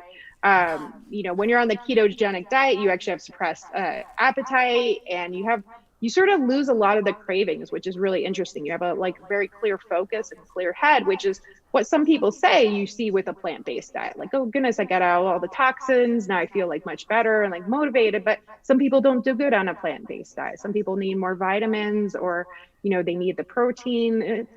I think that there's a diet that's right, or a couple diets that's right for each patient. I don't think that, plant-based is definitely the right way to go for all patients. But I think it really is something where you have to take a hard look at, what's right for your body. And I don't think that's a easy question. And I don't think that some of these diets, for example, like ketogenic diet, is not good for the long term. You can't be on this like 3 years unless you have a severe condition like epilepsy or something like that. I don't think it's great, but. Well, what's crazy to me, so I recently, and I was like, okay, every hippie doctor is going to tell me to cut out gluten, dairy, and sugar. I get it. No, thank you. I want to live my life. But recently, I did have, testing done, and cut out gluten, and I was wrong. Like, I feel like I definitely have some of that clarity back, but I did the testing to see it in black and white, where I would have never, ever, but I cut it out hardcore because it was just so there in black and white that there was a issue. But what was amazing is that I recently learned that a physician, and this is a physician, a Mass General physician who does private practice, they can't offer testing, like, to test your allergies, your gut testing, things like that aren't covered by insurance. And that to me, where are you based out of? I should ask that first. So I'm in Nevada. Nevada. Okay. So yeah, I don't know. I mean, we don't have holistic doctors. We're in Massachusetts. But I don't know if that's a national type of thing, but that if it's not covered by insurance, like a mainstream doctor can't recommend a lot of this testing. I'm not really clear about the legal things with that. I do know that, there's lots of naturopaths, I believe, in this state and in other states. I lived in California for 10 years before I moved here. I just moved to Nevada, so I don't know all the laws around here. I actually do. Most of my telehealth patients are actually on the East Coast. So, so I don't actually know the laws about Nevada, but there's a lot of take-home tests too. So, when patients are like, goodness, I want to learn more about my health. What are my vitamin D levels? What are my hormones? What are my allergens? Yeah. There are different companies like Everwell and things like that, where you can sort of take your health into your own hands, which, I do like, but I also do encourage patients to like follow up with a clinician that knows what they're talking about. So they're not just like, oh, great, this is, what I think this is. And it's never what they don't understand test results. But I think it is important for everyone to know what their food sensitivities are. Goodness, it's like literally, if you think you have fatigue, for example, or pain, and it's like all you had to do was cut out eggs, for example. It's like, that's it. How do you have people test for that? If you have a patient, where do you direct them? Do you do that testing or? So I don't. So, I really believe in stay in your lane. So I'm a neuroscientist. I work as a health coach, and you have to be very careful about the things that you do recommend. Somebody wants testing like that, I would refer them out to a naturopath doctor or DO that, does those things. For me, I really do focus more on plant medicine. So things that don't require an MD, right? Talking about cannabis, talking about kratom, talking about medicinal and psychedelic mushrooms. That's really where I focus on. You have to be very careful because you can't practice medicine, obviously, without a license. That does get you in trouble in many states. So, very much appreciate you saying that. Yes, thank you. All right, my hand's up again. I'm going to ask a question of Dr. Ross here for a second, and I go back to your bio. It says here you were known for breaking boundaries as the first scientist to star in a reality TV series, and that had to do with Big Brother 11, the CBS series. Now, I'm not going to ask you about that, okay? What I am going to ask you about, however, is females and science. And, you know, for many, many years, a lot of times we wouldn't let the females look at the science world. And now I think we're starting to see more and more. Do you see yourself as a role model?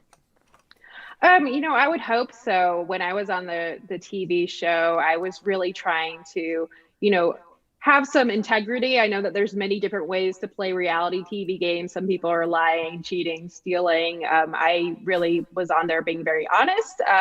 And after I got off the show, you know, I got a lot of emails and calls from mothers that were, you know, saying things like, this is the first time my daughter ever saw a scientist. She wants to grow up to be like you. It was really cute. So, you know, for me, I've always tried to, you know, be in that role.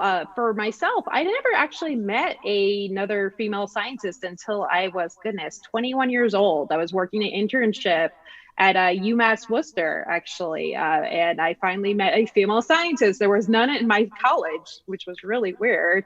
I went to Boston College.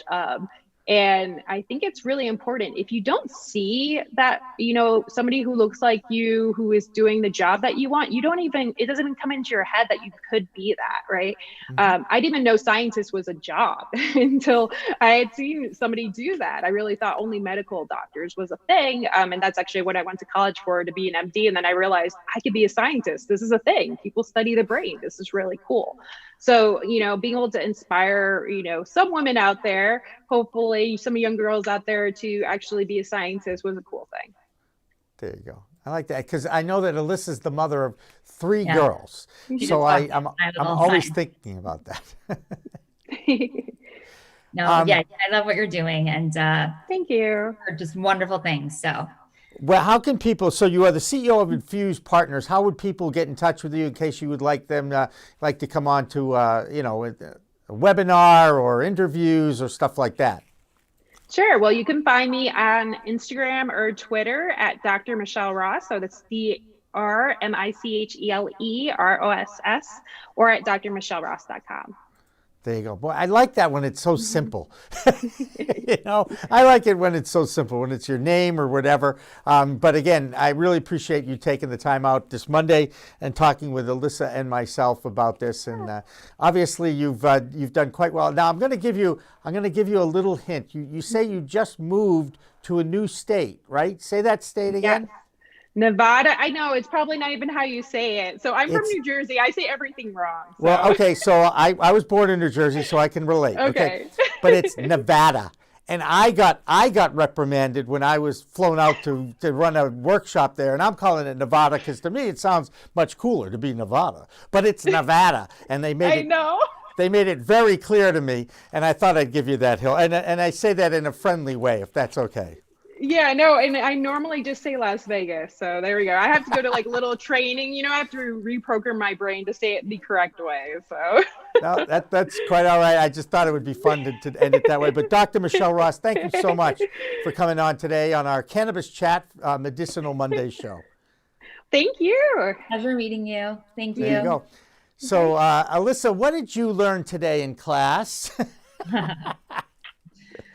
What did you take away from all these interviews that we did? What are you taking away from? We're making progress. Like, these are the people that this is the message. These are the people that we should be listening to. I mean, there's so much science. It's almost overwhelming, but with the proper guidance and the looking to the right people, there's like so much opportunity. And all 3 of them, I think that's what we should do. We need to like identify the resources and use them. You know, like, we're just not going to the right people. We're buying from marketers, and this industry has so much potential. And it's filled with people who really want to make a difference, socially responsible capitalists. Now, that's not everybody. I get it. There's still people out there that are, big on, no multi-state operators. Let's have, all craft weed and all this stuff. But you know what? To start a industry, you need business. And when you need business, you need capital, which is money. And I don't deny anybody the right to pursue either what they dream about or what they can make a living at. And I think you saw that. And also the other thing I'm going to take away from listening to some of these doctors is it sounds like the medicinal community is starting to soften about the stigma of cannabis, and they are willing to learn and look at all the research that's being done. Now, you are finding this, or are you still finding barriers? I literally just found some numbers to post because, yes, I think what's happening is I have the best mom ever. Like, I'm spoiled. I have the best mom. She did not breastfeed me. And that's because she said it was for poor people like that. And I looked at them, and that's what she said. She said breastfeeding back in the day, if you could afford formula, you got formula. It was a status thing. It was a status thing in the 50s and 60s. Yeah, they just thought, well, how old am I? Yeah. I know how old you are. You're 70s. Okay, sorry. It was like our pharmaceuticals, I guess, like we wouldn't consider not using pharmaceuticals. And when pharmaceuticals became available, we all just jumped on, you know what I mean? Like, that's all we did.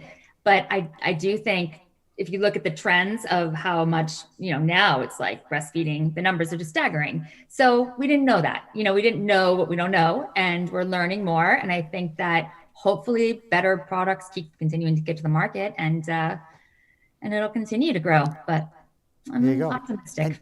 And speaking of grow, yes, coming up after this show, yes, I talked to a couple of geneticists, okay, which I found out were really farmers, and they're seed brokers, and they make seeds and they sell seeds. And I did not know, I admit my ignorance or naivete in this, I did not know what a huge market internationally the seed market really is and how important it is to growers. So that's part of the In the Weeds podcast that'll be coming up after this live stream. But Alissa, as always, a pleasure to hang out with you, talk, and you are still my go-to person when it comes to CBD. And where can they find out about everything having to do with CBD and products? flowerandtonic.com. We have a list of really the best products that you're going to find. I feel very good about the testing standards we've had, and feel really comfortable. People need options right now. And I think that's the takeaway from today, right? I think that it's kind of nice that we all came from a perspective of more that traditional medicine. And when you see something that's so different from what you believe in, I don't know, when you flip over to that other side, I think, the people who were interviewed today, I think, deliver the right message. So.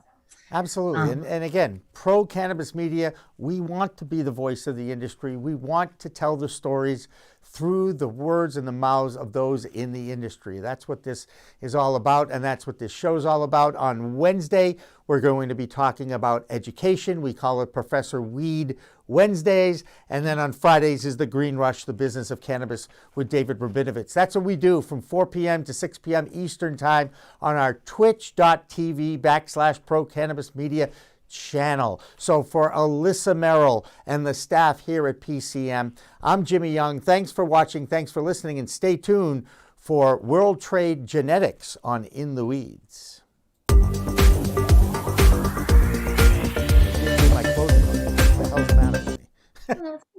That's perfect. You're good.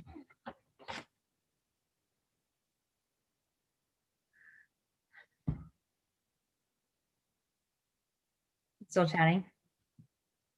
You're welcome. All set? Thank you.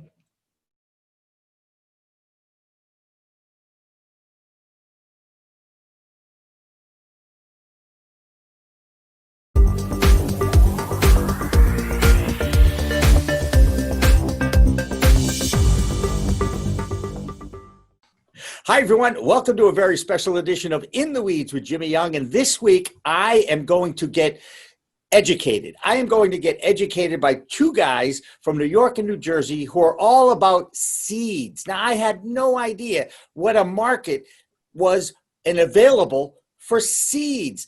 we've got Manny Martinez and Victor Quinones from World Trade Genetics with us. Guys, is that a fancy name for being farmers? Come on. Yeah, I mean, we just wanted to keep some of the cultural characteristics of it. So we ran with the world trade, but we realistically look at it as a trademark. We're like the world trademark. I get you. I understand that. Can you explain a little bit how you got into the seed business? And obviously the first question is, I didn't even know that this was like a legal business, but it's pretty legal at this point, right? Yeah, with recreational opening up in various states, it's becoming illegal, legal everywhere. It is a gray area though still, because seeds are still being delivered to people in other states, but it's generally legal now. As a souvenir collectible, it's legal across the United States. There you go. And it's all about putting these seeds, taking these seeds from the packets and then turning them into these flowery, beautiful cannabis sativa plants. Only in legal states. Only in legal states, where you are in Massachusetts, correct? Correct. Right, and you're on the western part of Massachusetts, which is, of course, closer to New Jersey and New York, so it makes for a relatively easy visit, as it were.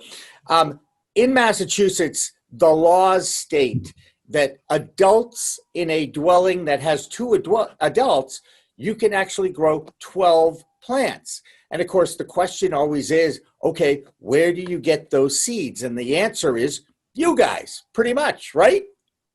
Correct. Well, you can get the seeds from everywhere. There's a lot of varying sources online. Everybody has their own brand behind their genetics. We ourselves, we started this from just our medical needs. I was suffering from seizures and whatnot. So I dove into sativas, and I collected my original genetics overseas from Europe. And, that was about 20 years ago, and just breeding and playing with those ever since. That to me, the fact that there's a European market, there's an international market. I don't know if you guys got to see the Growin' Belushi series on the Discovery Channel. I really recommend it, because Jim Belushi is a farmer from Oregon, and he talks about the Captain Jack seeds. Now, have you guys heard of the Captain Jack seeds? Yeah, I've seen a couple of his genetics, yeah. So I guess Captain Jack was the provider of cannabis for the original Saturday Night Live show, including Jim Belushi's late older brother, John. And Captain Jack is a character in the 3 series. He put together 3 episodes, basically, and they ran on Discovery. And I'm a big fan of Jim Belushi anyway. But you guys, because you're in the seed world, you definitely want to watch this show.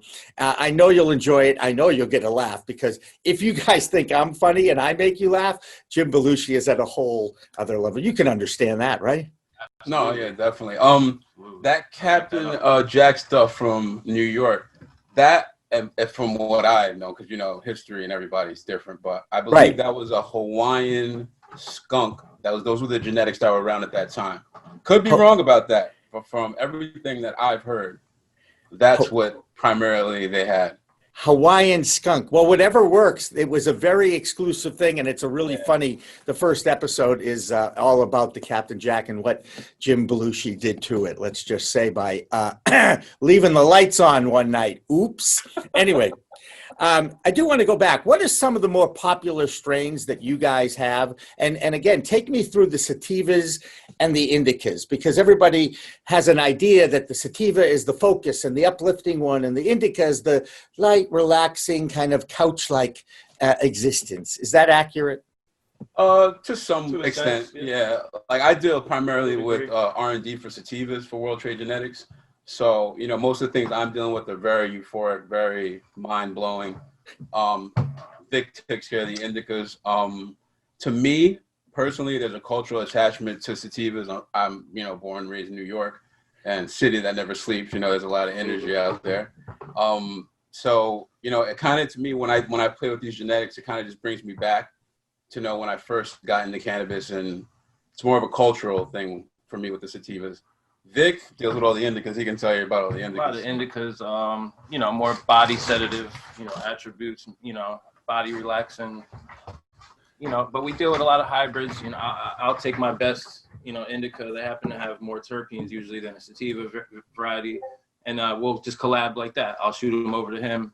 He'll pollinate it with sativa. We'll try to get more of an uplifting effect, but keep the flavor, stuff like that we do. Yeah, primarily what happens with me is I get these plants that are 20 weeks, 22 weeks, 18 weeks, 16 weeks, because they're really, really potent landrace sativas that I'm dealing with. And in this whole game, we have a bunch of hybridized plants, but there are these base root genetics, these land races that are still out there, hard to come by. But as a building block, we try to go with these land races because reintroduce them, and because kind of the market kind of cornered the genetics, in the U.S. basically. With all, everything's a cookie or OG, So we're trying to bring the building blocks, reintroduce them into the genetics, and getting some amazing results. Yeah. One of those creations we have here, we package our seeds in these nice collectible cans, is our New York State of Mind. That's what I would like to call a New York land race because it's a haze, but it's an older strand that everybody's familiar with, and we crossed that with a modern strand, the Do-si-dos. So what that did was create a nice combination, gave it a lot of body, a lot of character, modern character, because all of these old genetics that I primarily deal with, they don't have bag appeal, they don't have the look that the average nowadays connoisseur would be like, oh, that's what I want. Da, da, da. Yeah, some people, the Reggie and whatnot of the game, but a real connoisseur knows.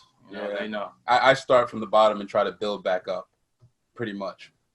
Okay, because I'm going to actually ask you about how do you go about creating the seed, and then you can dictate, the terpenes, which kind of steer which way these chemicals are going to take you. But how do you start with, where do you get to the point where you have an original seed and an original strain? So, in my opinion, everybody's got their genetics from somebody else, so an originality behind a strain pretty much is you taking claim for everybody else's work behind you and just adding your piece to it. Yeah. So, how do I choose? Before we had lab testing, it was more of a visual. I was using my 5 senses. I'm looking, smelling the plant. And I was like, oh, this smells like an amazing blueberry. And he would have something that smelled like an amazing blueberry as well. So the idea behind that is we'll smack them two together and we'll have an even stronger blueberry. And we got varying results. We would have results like that and other results where, the blueberry completely changed on us. And it was a guess and check for a while. But as the industry progressed and lab testing came more readily available, we started to get full profiles. So now we were looking at profiles of cannabinoids and combining those in our testing and just constantly getting a feel for it because, we came from the grassroots. We didn't have any, schooling or anything on this. We were just doing this pretty much for our own selves, our medical reasons or whatnot. Right. Well, it's experiential learning. I mean, even partaking in the cannabis plant, every individual is different. Everybody's endocannabinoid system is different. Everybody's metabolism is different. And when you start to partake, you really are self-medicating yourself and seeing which strain is going to be working best for your particular, let's call them body challenges. Is that accurate? Body challenges, maybe mind challenges, whatever it is. But that to me is the most fascinating thing, that you can literally dictate the DNA of the plant through the genetic makeup of the seed. Correct?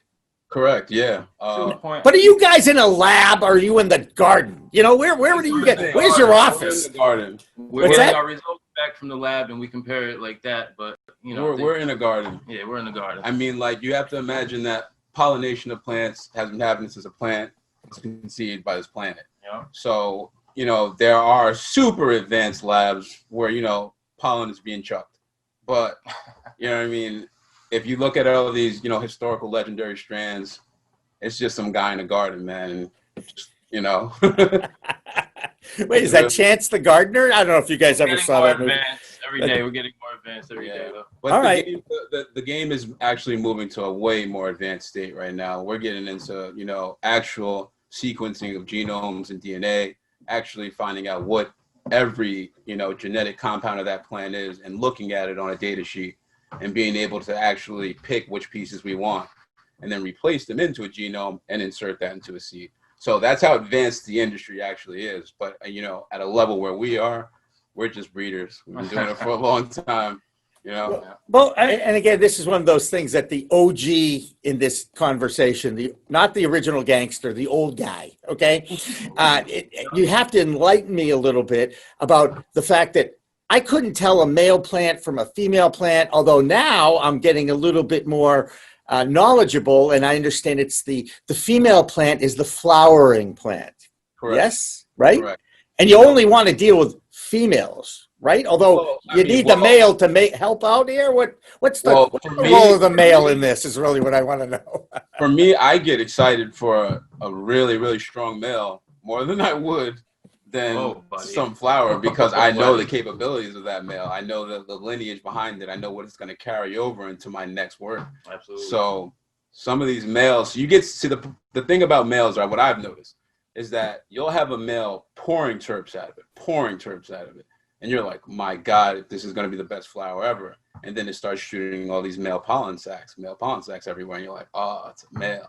But then it's like, oh, it's a male, because you can take that same trait and hopefully pass it on. You know what I mean? And there are things that, and usually what I've noticed, there are the complete plants, the full body, the full structure, the look, the terp, the effects, everything like that. It's hard to find those. It's hard to create those perfect things. So there's always something lacking, a little piece of something that you can add to it. So we're always just breeding, always just grabbing all of our creations, others' creations, and breeding and pheno hunting. The testers, thank you so much to the testers. They ripped through most of our work and gave us good feedback. Yeah, we couldn't do it without the testers. Well, that's another reason why labs are a great investment out there, because no matter how long this industry survives, and now that it's launched, I'm guessing it's going to survive as long as the plant's been around, which is thousands of years.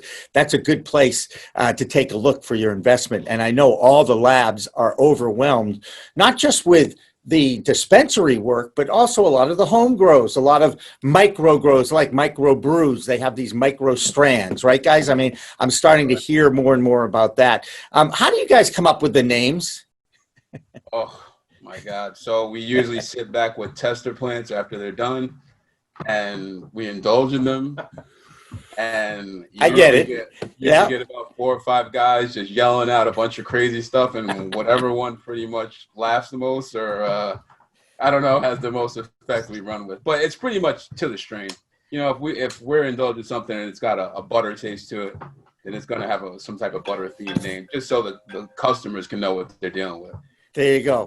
I get that. Do you think there'll ever be a forever young strain? That's one of the things we've talked about off recording here. Is there? How would I figure out a way to get that forever young or youngy strain? At New York, we need that daytime sativa, that Jimmy Young OG or something, whatever it's going to be.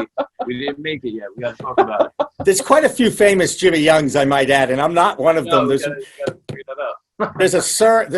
No, he's no longer with us, but a long time in the UK, there was a disc jockey back in the day when there was actually disc to jockey. He was a talk show host in England, and he used to have a call-in show. People used to call in their recipes, and it was Sir Jimmy Young, I swear. Okay, he's no longer with us.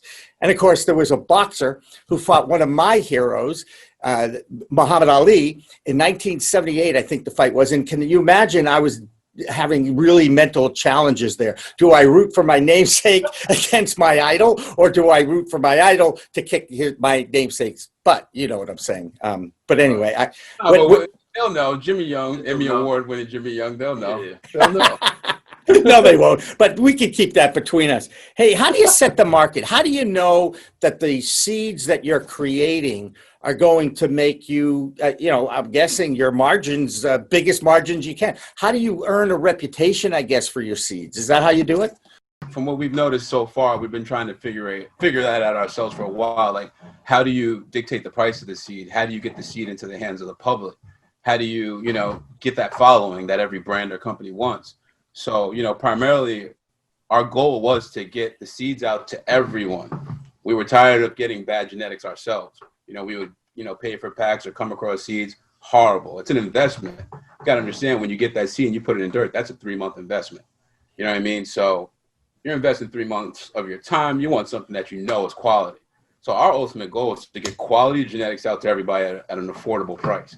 Now, in that speaking, like this strain, the New York State of Mind that we were talking about earlier, if you were to put a price on the mother in that plant. I don't know how you would do that. Like, and we haven't let it out the house yet because I don't understand. It's hard to dictate the value of genetics. If nostalgic value to it. Yeah, the nostalgic value. There's also the fact that, there might only be one or two of them out there in the world. Yeah. And you know what I mean? So it's really hard to figure this whole thing out, especially when your ultimate goal is just getting it to people. So is it the reputation that will drive the price of the seed more than anything else? Yeah, so we came to the conclusion that once these people get our genetics in their hand, we'll develop that reputation. So our testers, we give out so many genetics, you'd have no idea. Like, we just hand them out to any grower. And when we get that feedback from them, it has created, that repertoire. Oh, they have quality things. We know them personally. Oh, they have great genetics. It's authentic. It's not just like, it's weird. The biggest hype on the market. Yeah. That's how we kind of want our approach to be. It'd be kind of like if you can go buy your can of Coca-Cola from the owner. I get that. I totally get that. So give me a ballpark, okay? I'm shopping for seeds. I go to World Trade Genetics. I find your site. I've been to your site. I think it's kind of cool with all the different reviews and the rankings, and you can kind of, what kind of a seed are you looking for? What kind of experience? How do you set the price? I mean, how much is it going to cost me to get 10 seeds? Let's cut to the chase. If I was looking for 10 seeds, can I get a bag of 10 seeds off your site? Well, off of our site is just information based. There are other seed vendors that carry our seeds. So there'll be a list of vendors. Yeah, there's a list of vendors. Us, we make it acceptable to everybody. We try to introduce it at a price where everybody can afford it and get a chance to run the genetics. There are genetics out there for thousands of dollars. We let our seeds go for about $80, $90, and per seed. Wait, hang on. Is that per seed? No, that's for 10 seeds. 10 seeds for $80. Yes. And you can put them in the dirt and it can make you pounds. Yes. Yeah. I mean, ultimately when you buy a seed, you have it forever. Right. If you find something in that seed that you like, you just keep it in rotation through cloning. So technically your investment is lifelong. Wow. Well, that is very reasonable. That's awesome. I get the seed in the dirt thing and I get the water and I avoid that at all costs because I don't want, that's a lot of pressure on me to farm and see the flowers. I'm barely keeping my deck plants alive right now. We're going into the cold weather. I'm eyeing the first frost, all that stuff. So I'm fearful of, you get the seeds, you put them in, and then nothing happens. Okay. And I know that's always a chance, right? So walk me through the process, please, because I understand. I once saw this, seeds go in between wet paper towels. And you guys are going to tell me that it's not just any generic paper towel. You do have a brand that you use, right? Yeah, we live or die by the bounty. I mean... The quicker picker-upper. I love that. I mean, honestly, stay away from the store brand. Yeah, the store brands, the other brands. There's obviously something else in them that is just killing. Turn to mush. Every seeds, they turn to mush. The only brand that we use or find that works every single time is Bounty. I'm not even a spokesman. I'm just telling you, like, honestly. You're not an actor. You don't even play it on TV. You're just a satisfied consumer, and you see the difference, right? Yeah, there's definitely other chemicals or components in all those other brands because there have been times where Bounty has been sold out, and we have ran through Corona, everything. Serious. Nothing has worked. COVID-19 has been rough. I was going to ask you guys, obviously, it's been rough on just about every industry. And how has it affected yours? I mean, honestly, we didn't see any reflections and overall numbers of anything. We really saw a lot of people that found the seed and the genetics and the work that they were doing as comfort in this kind of time of like, you can't do anything else. We got a lot of people writing back to us like, yo, thanks so much for giving me these genetics because over this COVID and everything that's happening, I've been living with these guys. I've been working on these guys every day. And, it just hits you in a different way when you realize like, in the time of nothing to do, we gave somebody something to do. Yeah, I get it. Do they talk to their plants? I think everybody may. Probably curse them out. Oh, God. You guys are absolutely awesome. I've learned quite a bit, and I really appreciate that because I am fascinated by this industry. I love meeting new people that have new ideas. And I've talked to some scientists, right? The people at the director of science at a various lab, and they're the smartest people I've ever talked to in my life. Now, you guys know your stuff too. I just want to throw it out there. You don't need a PhD after your name to understand how to grow weed or use in genetics, right, guys? Thank you. Yeah, definitely. Yeah, I mean, you can put a couple of names after, put a couple of letters after your names, like, THC master, CBD master, CBN, mix master, whatever you want to call it. But I just think it's great what you guys are doing. And is there a place, do you have like images or video of your lab or what you're doing, or do you keep all that stuff secret? You can find everything on Instagram that we show publicly, our Instagram account, World Trade Genetics on Instagram. You can also find us on seedfinder.eu. That's how I found you, just for the record, okay? Not that I was looking. Blackstoneseeds.com. Or just type in World Trade Genetics, on Google, it pops up. It comes right up, and God knows Google knows everything. We understand it. But does Google know how to grow weed, or they have to act? It's only there to find the path, right, guys? Correct. All right, well, I got to tell you, Manny Martinez and Victor Quinones, I've really enjoyed chatting with you on In the Weeds this week. Thank you so much for taking the time out. You did a great job, guys. Okay, let's do this again. But for Victor and Manny, and one day we will see a forever Jimmy Young strain out there somewhere on the open market. There you go. Hey, remember, guys, it's a whole new world of weed out there. Use it responsibly. Talk to you next time on In the Weeds with Jimmy Young. We Talk Now, We Talk News, and In the Weeds are all available on most major podcast distributors like iTunes, Spotify, Google Play, and our friends at clnsmedia.com and our flagship, cannabis.net. So subscribe, share, and like our videos on all the social media networks out there, including LinkedIn, Twitter, Instagram, Facebook, the WeedTube, and YouTube. Weed Talk and In the Weeds are two productions of Pro Cannabis Media supported by Revolutionary Clinics, one of the top medical cannabis dispensaries in the Massachusetts area, now with 3 locations in Greater Boston, 2 in Cambridge, and 1 on Broadway in Somerville. Rev Clinics has a patient-first mission. They will customize your needs as a medical patient with the proper titration and combination of strains, flavors, and products. Rev Clinics, where the patient comes first. We are Pro Cannabis Media.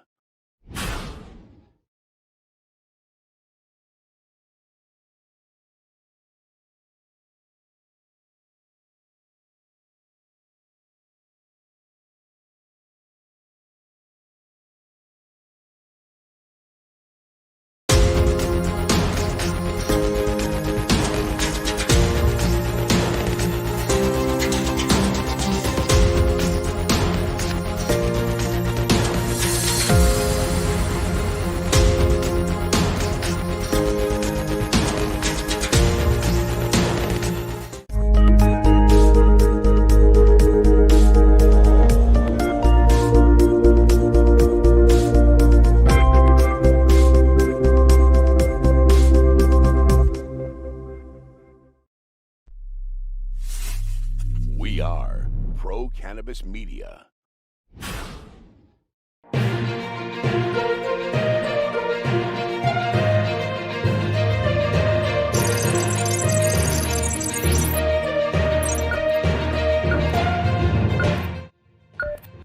Hi, everyone. Welcome to We Talk News. I'm Jimmy Young, the founder of Pro Cannabis Media. And I'm Kurt Dalton, the founder of Cannabis.net. Every week, or most weeks anyway, Kurt and I get together to give you our spin on the cannabis news of the week and throw in a few comments. This week, Kurt, there were a lot of little stories. As we all know, the clock is ticking down on the presidential election in under 2 weeks. It's going to be interesting as more and more people start to bring up the word cannabis and voting, and the states start to put it out there. And we all know the POTUS does not want the cannabis crowd showing up on, was it November 6th, because he feels that does not help his chances at re-election. Especially if it was November 3rd, Kurt. So there you go. All right, not sure if you saw this one, Kurt, but President Trump's campaign told the pro-cannabis group in Mississippi to cease and desist using his name as a supporter of that state's medical marijuana initiative. Yeah, but think about the size of the bongs these guys had to have to take the Republican POTUS and use him and his likeness and image and quotes in their campaign to get medical marijuana passed, not in Oregon, not in California, but Mississippi. Huge bongs on those guys and probably deserve the cease and desist at some point. Absolutely, and we still hope and think polling is saying that that actually is a very much of a toss-up medical marijuana question on that ballot. So we'll have to see what happens on Election Day or after. In the meantime, let's go to Deborah Borchardt in New York for our Green Market Report. Deborah? Thanks, guys. This week, the Flower Corporation said it was buying Terrace Global in a deal valued at $63 million. Together, the two companies have a strong balance sheet with more than $31 million in combined cash and marketable securities. Companies look like they are having no problem raising capital in the marketplace these days. This week, Harvest Health and Recreation said it entered into an agreement with 8 Capital, who will purchase on a bought deal basis 13 million units of the company at a price of roughly $2.26 per unit. This will bring gross proceeds to Harvest of roughly $30 million. Planet 13 upsized a previously announced offering of units earlier this week. The Vegas Superstore company said it was raising $20 million with selling 4.7 million units at the price of $4.30 per unit. That's in Canadian. The new deal is now 5.825 million units at the same price. It's going to bring them about $24 million instead. And that's it for this week. I'm Deborah Borchardt with the Green Market Report for Weed Talk News. Back to the ballot box now, and a few weeks ago, the State Supreme Court of Nebraska took the cannabis question off the ballot when a judge ruled that the question was just too confusing. Now, in Montana, there was actually another challenge to that state's ballot question on legality, and that state's Supreme Court denied and dismissed that lawsuit that would have stricken the question from the ballot. So, Kurt, this is, of course, all these little last-ditch efforts to keep voter turnout down. It's not working. No, definitely not. If you're putting cannabis on the ballot, people want to vote. And right now it has obviously a lot of support among Democrats and a majority support among Republicans. And we're going to get to a point where everyone's going to need the tax dollars, regardless of your belief in the plant. So it's going to have to start paying for a few things. So I think you're going to see it have a very good November 3rd, Jimmy. And for some reason, the Republicans in Washington, D.C. don't understand that the word cannabis and jobs are actually synonymous. And even though they are keeping score on those COVID relief bills that have gotten stalled in our nation's capital. And you know what, Kurt? At some point, they have to understand that this is not going away, is it? No, and you bring up a good point. You know, I think we're at about 250,000 jobs, give or take, certainly not counting the gray or black markets. Full legalization could put that to 500,000 easily. And they're going to be well-paying jobs. It's not just going to be bud tenders. It's going to be accountants. It's going to be CPAs. It's going to be lawyers. So again, we need revenue. We need jobs. And this has held up so well during COVID. Why not continue the momentum? And I do really think that there's going to be a lot of jobs in the research arena as well, because they want to study this product and see its benefits, or things that perhaps they might find that they are finally negative. But this plant has been certainly looked at and researched and tested for a long time by the substance abuse community. I think there's something like 30,000 studies that have been done on cannabis, and they are still looking for a reason, a negative reason, to stop the movement. Well, it looks like the adult use question in New Jersey will pass, as polls are now reporting a 3-1 in favor of that initiative. And other states that are voting, like Montana, are also polling in favor of passing. In the meantime, New York Governor Andrew Cuomo has legalization of adult use of cannabis in his budget items for 2021. So, Kurt, having New York and New Jersey markets open up, along with Little Vermont, it means there's going to be a lot of attention in cannabis on the East Coast. Yeah, and it's a good thing. If you saw Biden's tax plan for citizens, especially of New Jersey and New York, it was over 60%. 50 Cent made some news this week by saying he's going to support Trump just based on the tax plan. And again, it plays right into that. Everybody's going to want a piece of the puzzle. There's going to be a little bit of tax revenue for the federal government, the state level. It's coming. It's coming on the East Coast. It's coming in the heartland, and obviously the West Coast already has it. So let's hope for a good November push. Indeed. And back here in Massachusetts, it was a historic week as the Cannabis Control Commission outlined the new rules related to the delivery licenses that are finally going to give an opportunity to social equity applicants. Freelance reporter Grant Smith Ellis was at that meeting, and he reports on the details. Grant? The Massachusetts Cannabis Control Commission finalized its format for adult use delivery after 3 years. Like I mentioned, there will be 2 different types of delivery operations: an Uber Eats style courier that can pick up orders at retail price from brick and mortar dispensaries and deliver them, or a different model called the delivery marijuana delivery operator model, where those companies can purchase products at wholesale from cultivators and manufacturers, stored in a secure vault, deliver it directly. Those companies and the couriers are limited to 2 total licenses per entity to avoid any monopolization concerns. And on top of that, the priority period for these licenses will be for 3 years, during which only economic empowerment and social equity applicants, those most harmed by the war on drugs, will be able to run these delivery licenses. They need to be 51% owner controlled by an EE or an SE during that period, which is excellent as well. That's a great description of the 2 different licenses. As we said on cannabis.net, that got a lot of attention here in Massachusetts. It is the Golden Goose license to steal. The SC and EE applicants have a 3-year head start to establish a basically moving dispensary or dispensary on wheels that can deliver, buy at wholesale, sell at retail. Some pushback from those people were that I shouldn't say that. I don't understand that the expenses are the same. But in the end, I would very much think those licenses will be in very high demand. Indeed. And needless to say, this is the biggest win for social equity and economic empowerment advocates since adult use was passed in the Bay State 2016. Absolutely. And you also heard about the second license where now dispensaries will be able to use that Uber Eats model to have deliveries. I don't know how that's going to work, how much you can take away from a dispensary. Let's say you charge $2. What are you going to charge the delivery? $3 to $4. There's going to be some sort of ceiling before a client's going to call the SC or EE applicant service instead. So they're going to be a little boxed in on their margins from those SC and EE applicants' license. I think in a lot of ways it's a victory for social equity as a concept and for social equity and economic empowerment applicants, because the original format for delivery licenses was just an Uber Eats format. And in that format, the delivery company has to give all of the profits on every transaction to the brick and mortar dispensary and then charge a delivery fee. Because of the addition of the wholesale model, the marijuana delivery operator model, it actually allows these equity companies to build a fiscally sustainable business. And the modeling that was done by some of the equity applicants during the process of developing these regulations demonstrated that without the wholesale model, every equity delivery company would have been out of business within 12 months, which is terribly dangerous. One state that just opened up their adult use market is the great state of Maine. A new reporter for Weed Talk News is our friend from Weed Buds Radio, Rye Russell. He has our Maine cannabis report. Rye?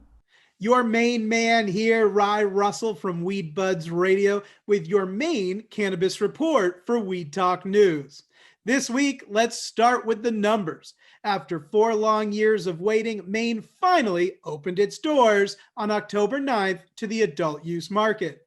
Retail shops were allowed to start selling flower along with other products to anyone over the age of 21 with a valid form of identification. At the close of Maine's first full weekend, sales for the 9 licensed retailers participating in this opening topped $250,000, bringing in around $25,000 for the state. Not everything is rainbows and unicorns in the Pine Tree State. Nope. 2 small Maine businesses are now suing Maine's Department of Administrative and Financial Affairs. the department tasked with oversight of Maine's cannabis market. The lawsuit alleges that the department failed to follow state law in illegally awarded out-of-state firms licenses to participate in the adult use market. Opposition to this lawsuit states that Maine law violates constitutional rights and will be fiercely challenging these allegations. Also named in this lawsuit is out-of-state companies such as Theory Wellness, Cannabis Cured Cultivation, Mainly Baked, Northland Botanicals, joined by a few others. And rounding out our main report today, we are still seeing major setbacks in the supply chain driving up the price for Maine's recreational sales debut. Due to low supply and lack of testing facilities, we are seeing wholesale prices reaching upwards of over $4,000. With over 430 applicants in the process, we're seeing much enthusiasm for this anticipated and growing market. Thank you for tuning in to your Maine Cannabis Report. I'm Rye Russell from Weed Buds Radio, reporting for Weed Talk News. Here's a few more news notes around the United States. Harborside of California acquired a majority stake in FGW Haight. That's a dispensary in San Francisco. Harborside is a publicly traded company on the Canadian Stock Exchange. Meanwhile, Nevada's Cannabis Compliance Board is starting to fine licensees who have broken that state's compliance laws. The Nevada Medical Group is facing a fine of $255,000 because they discovered 6 employees who were working with expired licenses. The fine is one thing, but the commission might actually pull their license. Now, Kurt, that's a little extreme, don't you think?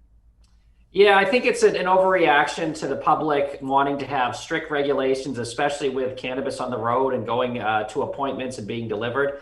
Sounds like it's a little aggressive, but maybe they're trying to make an example out of the first person. And guess what? There won't be any expired license for the next 5 years in that state. They'll make sure everybody's caught up to date.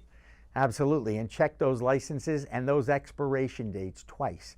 Well, now it's time for the DC Report with Phil Adams from our friends at the Vote Pro podcast out of our nation's capital. Phil? Hi, I'm Phil Adams from Vote Pro Podcast, and this is the Weed Talk News DC Report. Democratic Vice Presidential nominee Kamala Harris has reaffirmed her support for decriminalizing cannabis. Harris said that if she and Joe Biden are elected, decriminalization would be a priority for their administration. During her run for the nomination, Harris was an outspoken advocate for full legalization, a policy not supported by Joe Biden. Since joining the ticket, Harris has scaled back her calls for legalization. At a recent virtual town hall event, however, Harris sought to reassure reform advocates that more significant change would be forthcoming, saying, quote, "This is no time for half-stepping." A coalition of state and local cannabis regulators are demanding that U.S. House representatives make passing a marijuana legalization bill a priority after the election. In a letter to House leaders, the group of regulators supported by the Drug Policy Alliance said that the Marijuana Opportunity Reinvestment and Expungement Act represents a solution for reforming failed cannabis policies and correcting widespread injustice. They urge leaders to pass the MORE Act when it comes up for a vote. In more news from just beyond the Beltway, the Commonwealth of Virginia may soon be following the lead of neighboring Maryland in banning warrantless searches and seizures prompted solely by the odor of marijuana. The Virginia House and Senate have both approved measures to prohibit such searches by law enforcement officers. Governor Ralph Northam is expected to sign the prohibition into law. Supporters believe this will significantly reduce unnecessary interactions between police and otherwise law-abiding Virginians. That's the Weed Talk News DC Report for this week. I'm Phil Adams, reminding you to turn out and vote pro-pot. One more note from the social equity front here in the Bay State of Massachusetts. We want to give a shout out to Caroline Frankel from Caroline's Cannabis in Uxbridge. They are expanding their storefront over the weekend, and more space means more weed and, of course, more social distancing. That's Caroline's, the first social equity licensee in Massachusetts. Kurt, a great success story. Yeah, and it's also that a lot of people outside of Mass don't know about the blue laws. We weren't able to buy liquor here until 10 years ago, not even, as far as on a Sunday. So to have cannabis sales and have her be able to open and be open on a Sunday is certainly a step in the right direction for progress. And Caroline's is a friend of Snoop Dogg. You remember when he stopped by that dispensary, I believe it was, who knows if it was 2020 or 2019. I don't even know what day it is anymore. Do you remember that? Yeah, no, it was kind of funny since for those that don't know, it's not near Boston. It's more very much on the New York border. So not an easy trek. Snoop went out of his way to get there. It wasn't just a stop in from the airport. So kudos to Caroline as well. And I think Kurt's going to have a little geography lesson. Uxbridge is right in the middle of the state. It's closer to Rhode Island than it is to New York. But that's okay. I would say that's a little closer to not near Boston. So for Snoop to have to get there, where's he going into? Worcester Springfield International Airport? Exactly right. I think that's what it was. Anyway, the bottom line is Uxbridge is out there and in business, and Caroline's is the place to go. Certainly a tourist destination, and that's where Snoop Dogg was over the last year, and I think that's a great story. But anyway, that'll do it for this week's Weed Talk News. I'm Jimmy Young from Pro Cannabis Media. And I'm Kurt Dalton from Cannabis.net. Remember, it's a whole new world of weed out there. Use it responsibly. Thanks for watching. Thanks for listening. Weed Talk Now, Weed Talk News, and In the Weeds are all available on most major podcast distributors like iTunes, Spotify, Google Play, and our friends at clnsmedia.com and our flagship, Cannabis.net. So subscribe, share, and like our videos on all the social media networks out there, including LinkedIn, Twitter, Instagram, Facebook, the WeedTube, and YouTube.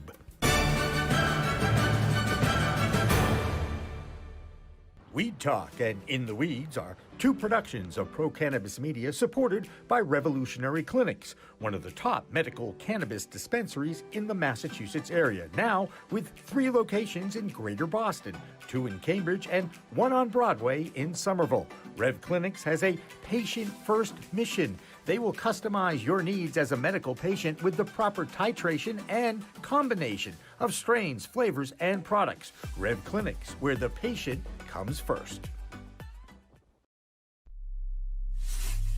We are Pro Cannabis Media.